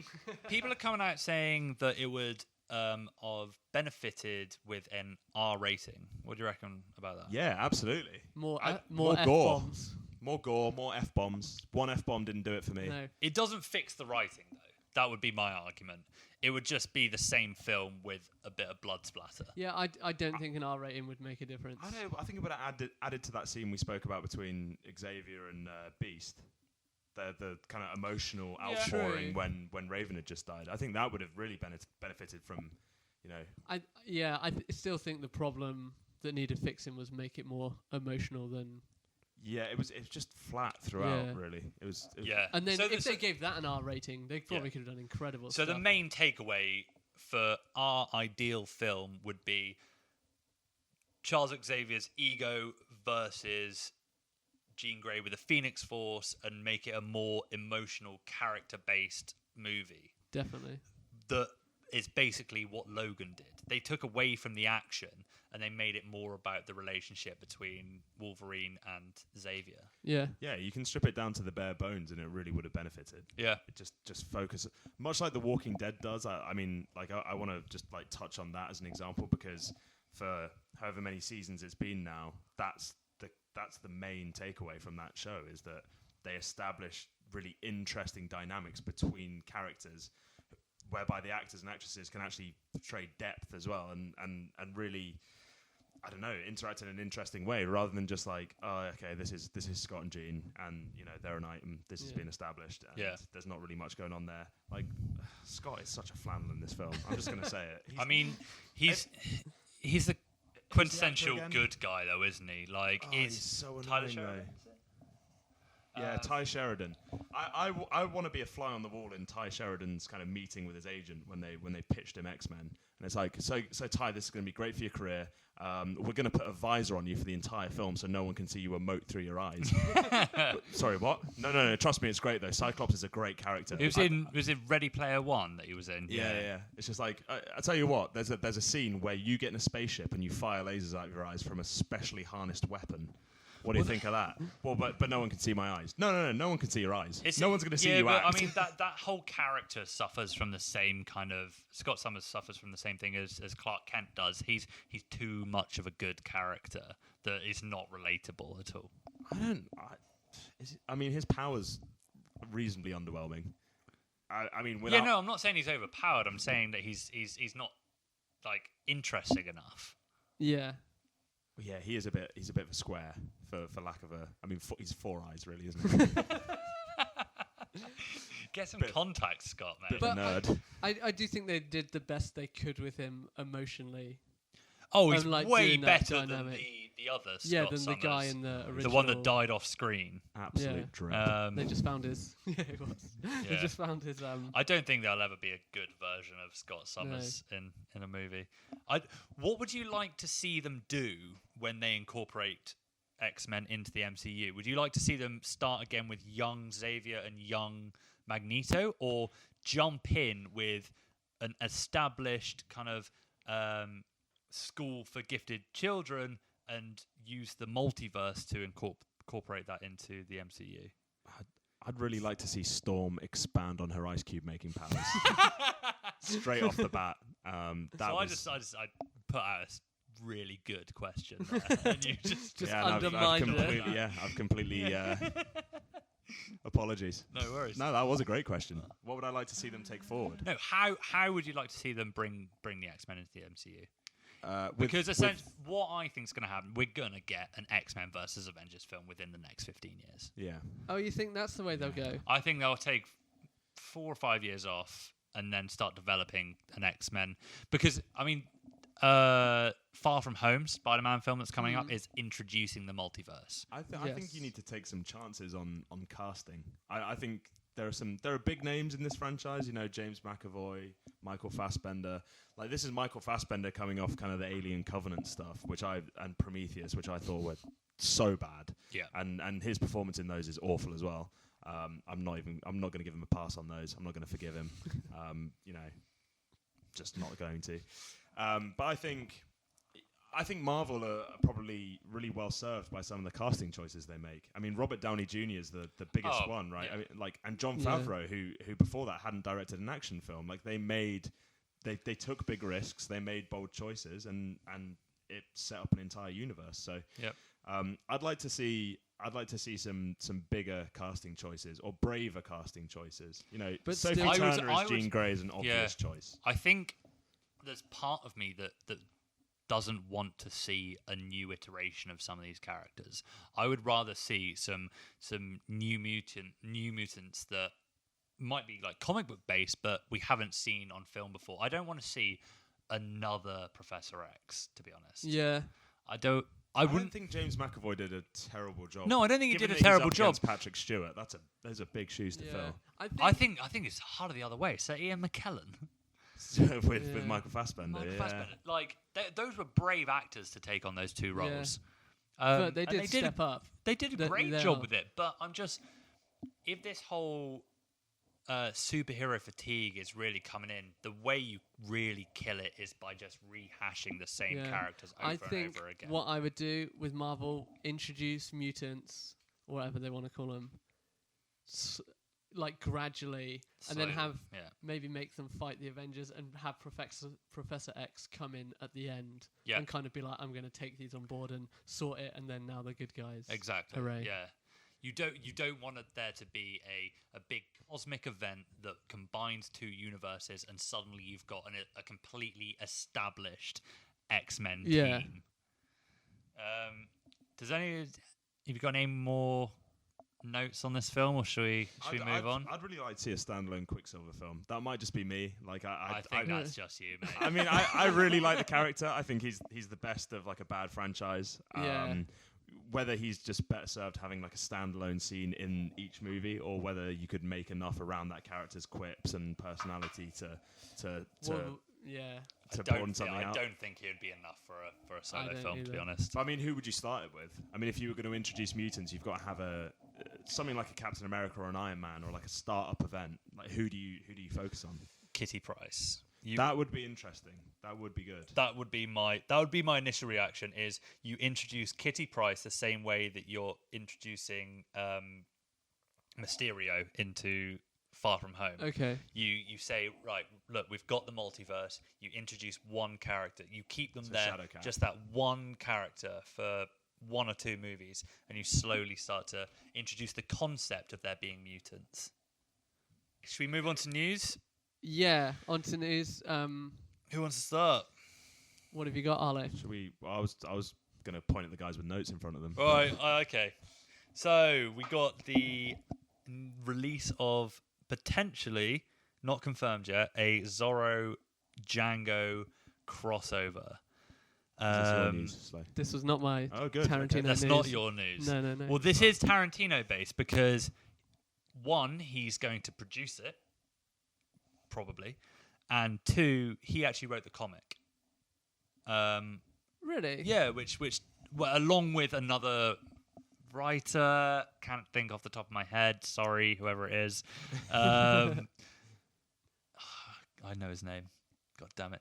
But anyway, yeah. So it picks up straight after Django, and from early reports, it's looking like it's going to be based on like a kind of like Django's going to become old man Zorro's bodyguard, and they're going to take out slavery. Oh, that sounds pretty cool. That's incredibly empowering.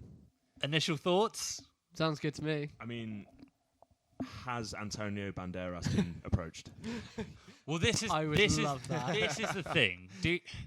Casting. What do? You Antonio keep Jamie. Banderas. Do you though? Yes.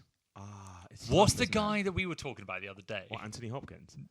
No, you don't. He's in it though, isn't he? He's in the original Zorro, isn't he? No, I don't want Anthony. He is the original Zorro. Oh yeah, and then Antonio Banderas becomes it because he gets married to Catherine Zeta-Jones, who's Anthony Hopkins' daughter in the film. Amazing.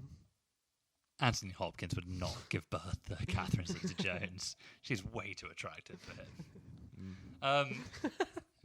That's a moot point. So it's looking like it's going to be produced by Tarantino,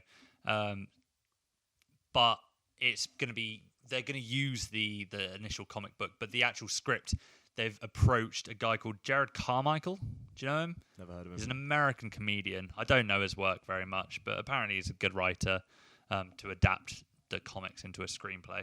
Right. Could you convince Jamie Foxx to stay on in that role, do you think? I mean, that had so many great performances in it. did, Christoph yeah. Waltz, Leo DiCaprio. well, this is He'll my one probably point. be the old Zorro if Tarantino's doing DiCaprio. it. No. Christoph Waltz. Christoph Waltz. Well, They'll this probably- would be my argument for not making it. I didn't see Django for Jamie Foxx. I saw it for Leo, and I saw it for Christoph Waltz Yeah. because those are two. I mean, Jamie Foxx. was phenomenal in it, and it was a brilliant movie. I mean, out of Tarantino's 8 movies, where would you put it, do you reckon? Django. Yeah. 4, 5. 4 or 5?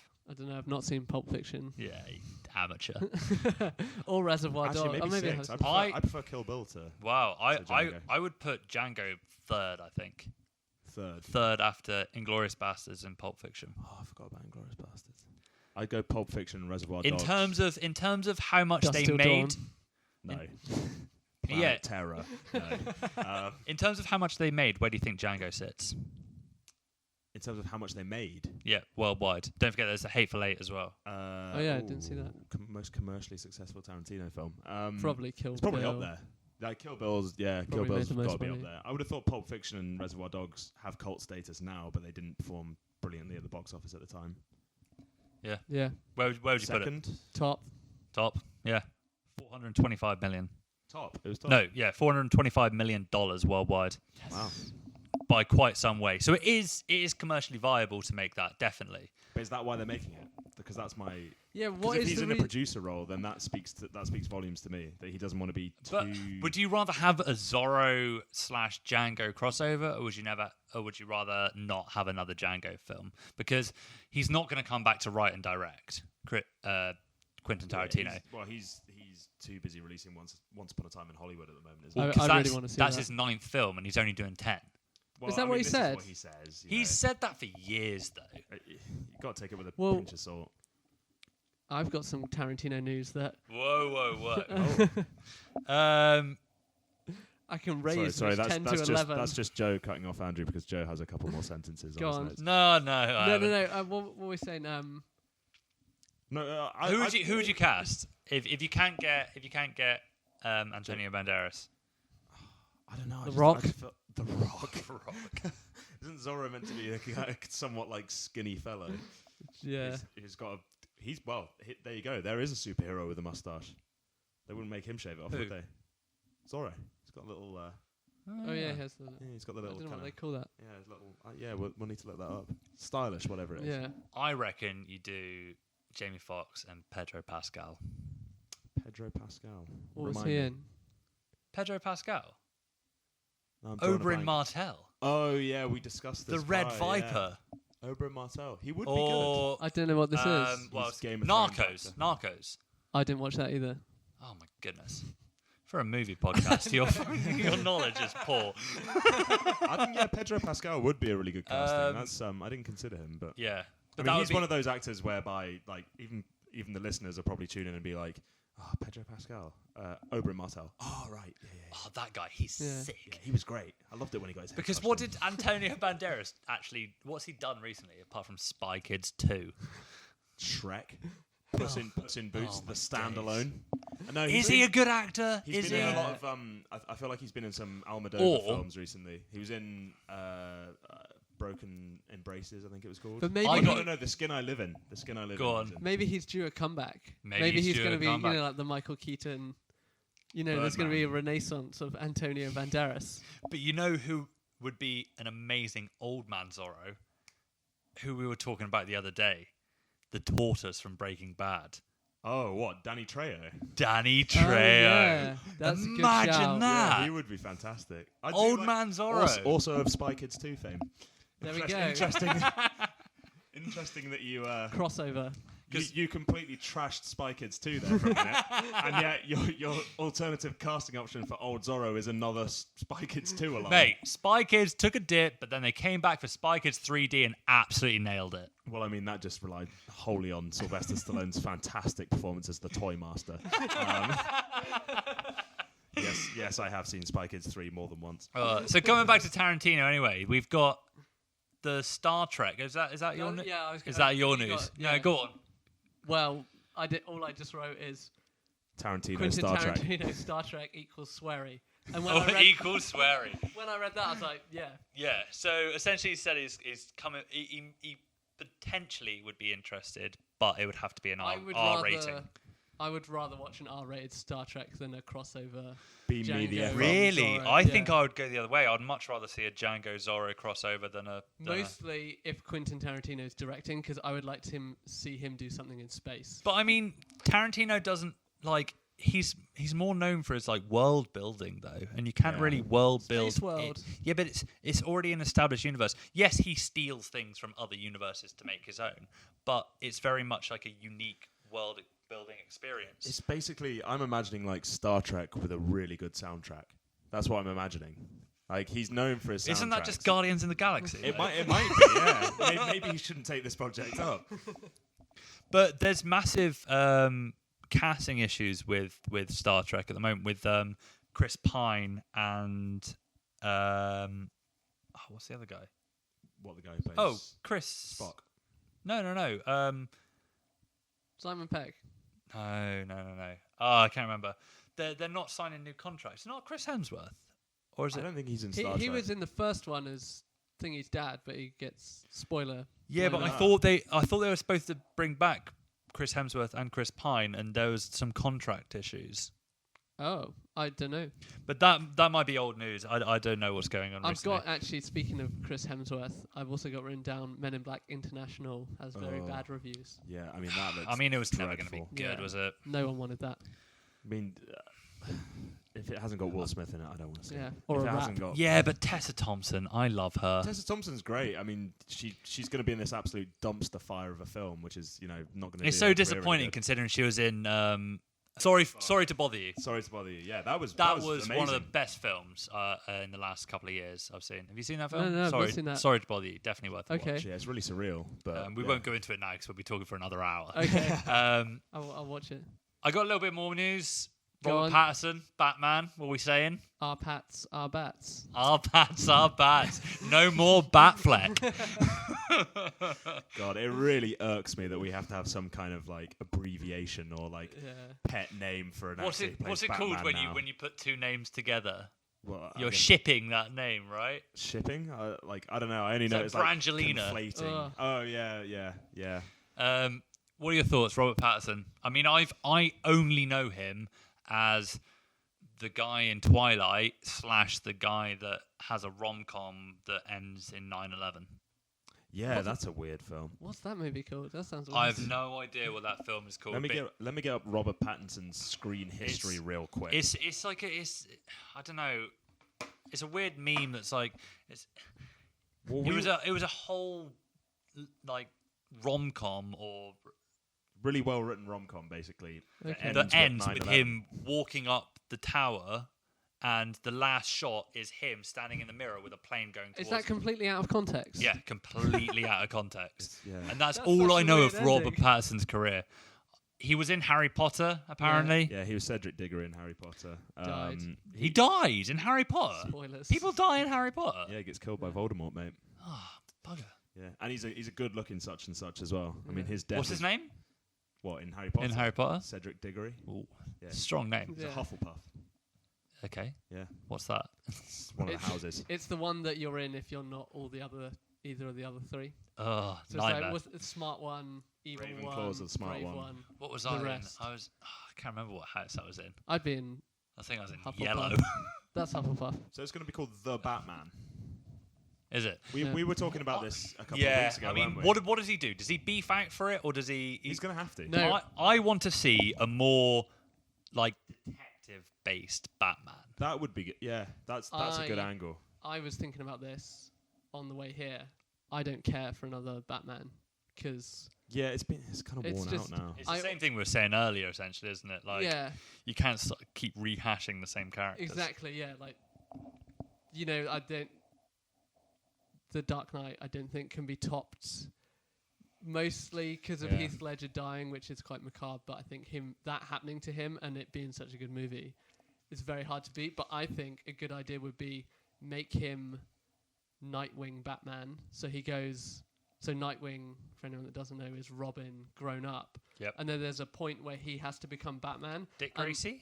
Is it Dick Grayson? Dick Grayson. And Dick I Grayson. think what would be cool is like Civil War it. So make Bruce Wayne Batman the antagonist, and make Nightwing Batman Robert Pattinson. What? So you bring Batfleck back to be the antagonist? Or Michael Keaton, whoever. But that would be. Michael Keaton. But just to like. Or George Clooney. Yeah.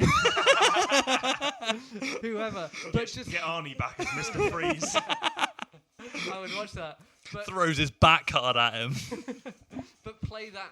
So the way to do it would be play the story off of. Obviously, they have similar.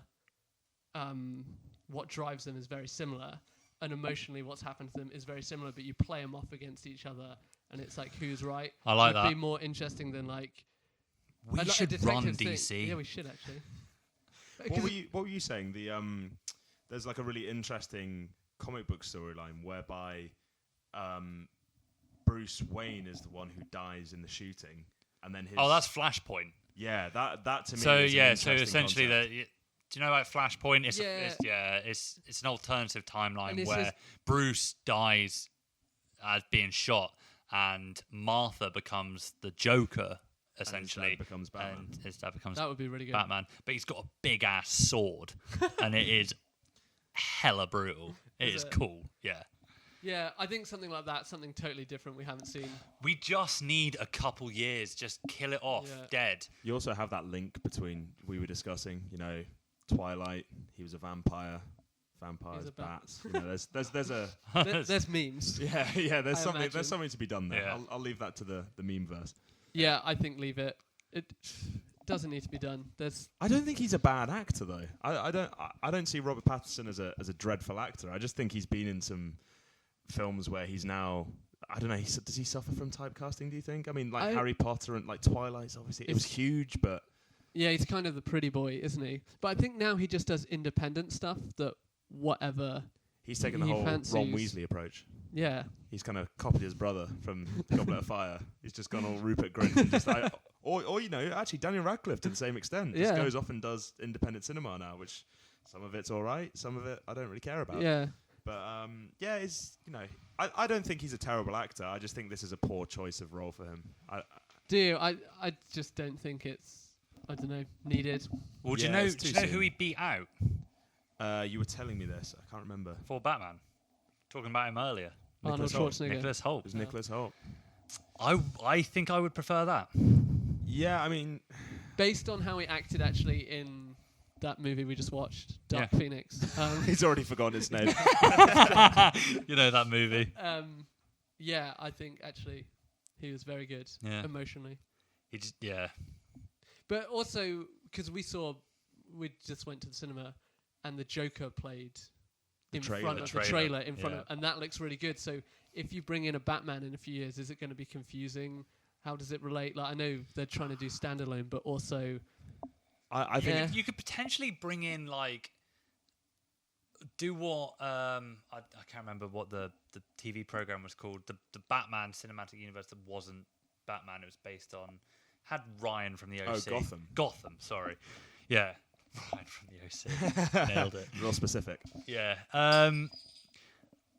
Do what they did and bring in a very young child Batman and see him develop over years. I don't want to see that. You don't want to see No. that? No, I'm Not into even that like at all. Easter eggs to him? Like, Nah.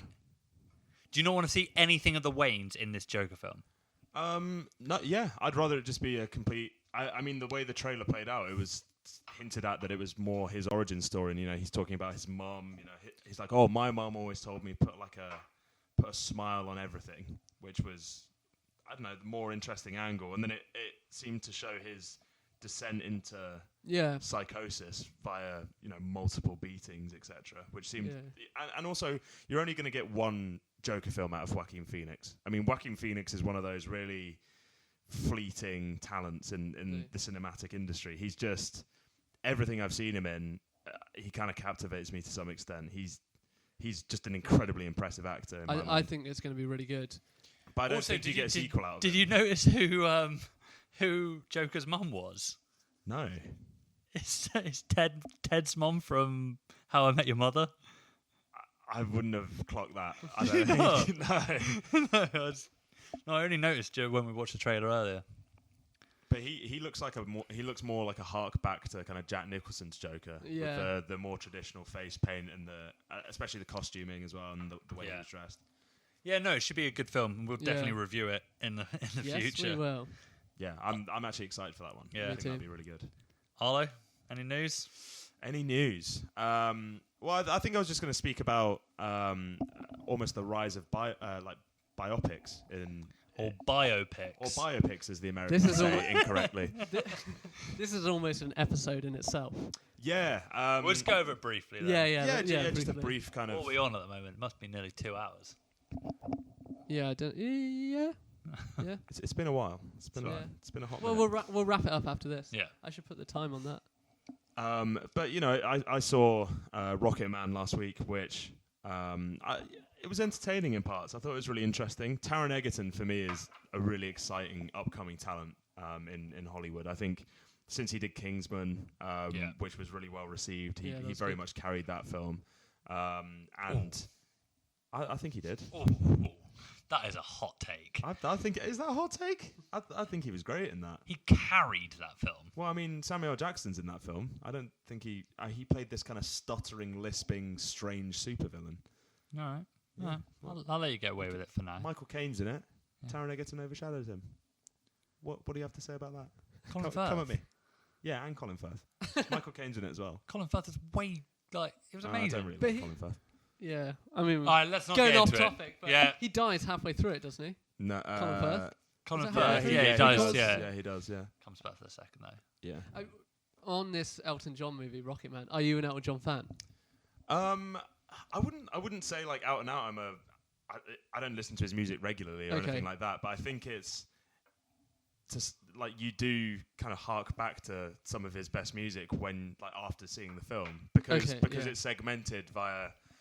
They just burst into song every now and then, and now you're getting Rocketman. Now you're getting Sorry seems to be the hardest word. Right. So you do forget how much of a rich back catalogue of amazing music he does have. How is it shot? Do they burst into actual song, or is it just played in the background? No.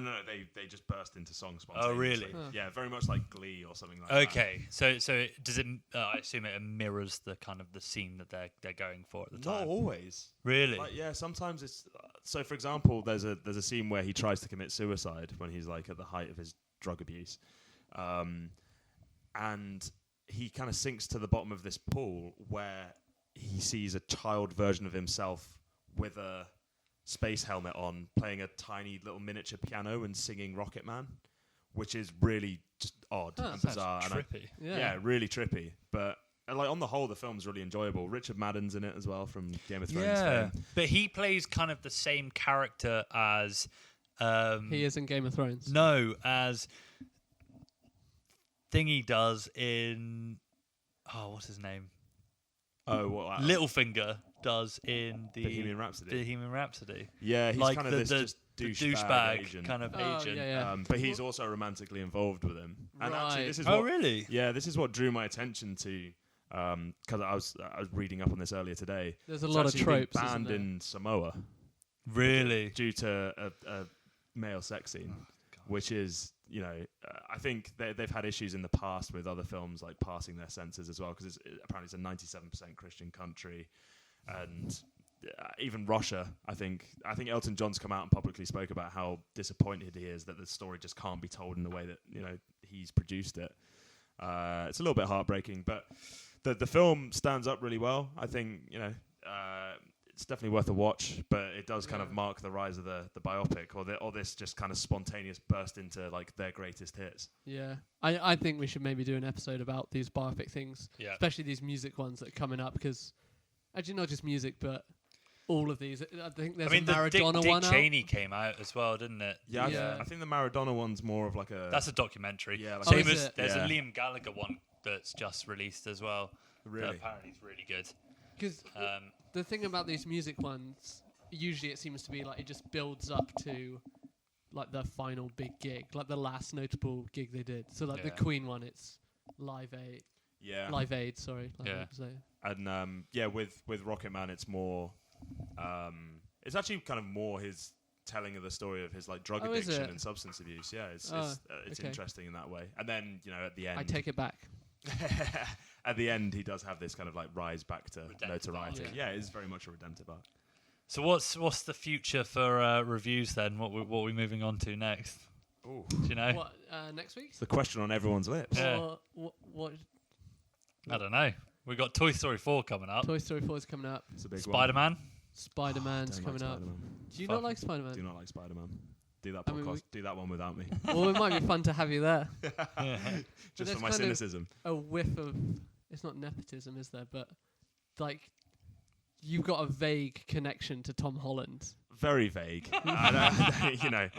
We won't go into it now. Yeah. You've really touched a nerve there, Andrew. I didn't want to talk about that.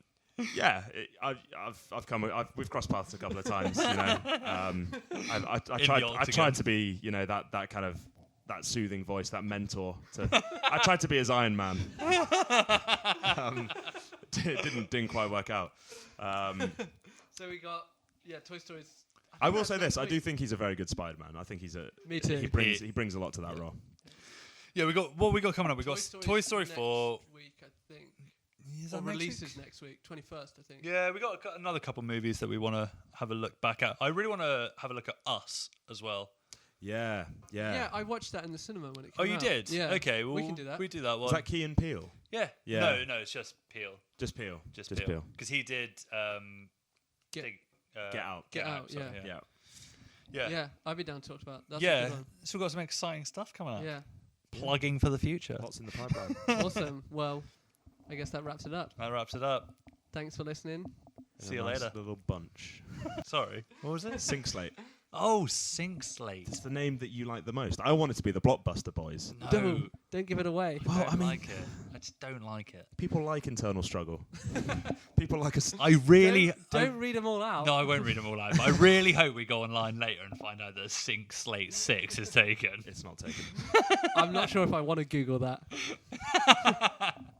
All right. We're like See the you later. Fantastic Five, Cheers. but with 6 of us. Take 5, Cheers. but with 6 of us. Take 5, Cheers. but with 6 of us. Take 5, Cheers. but with 6 of us. Take 5, Cheers. but with 6 of us. Take 5.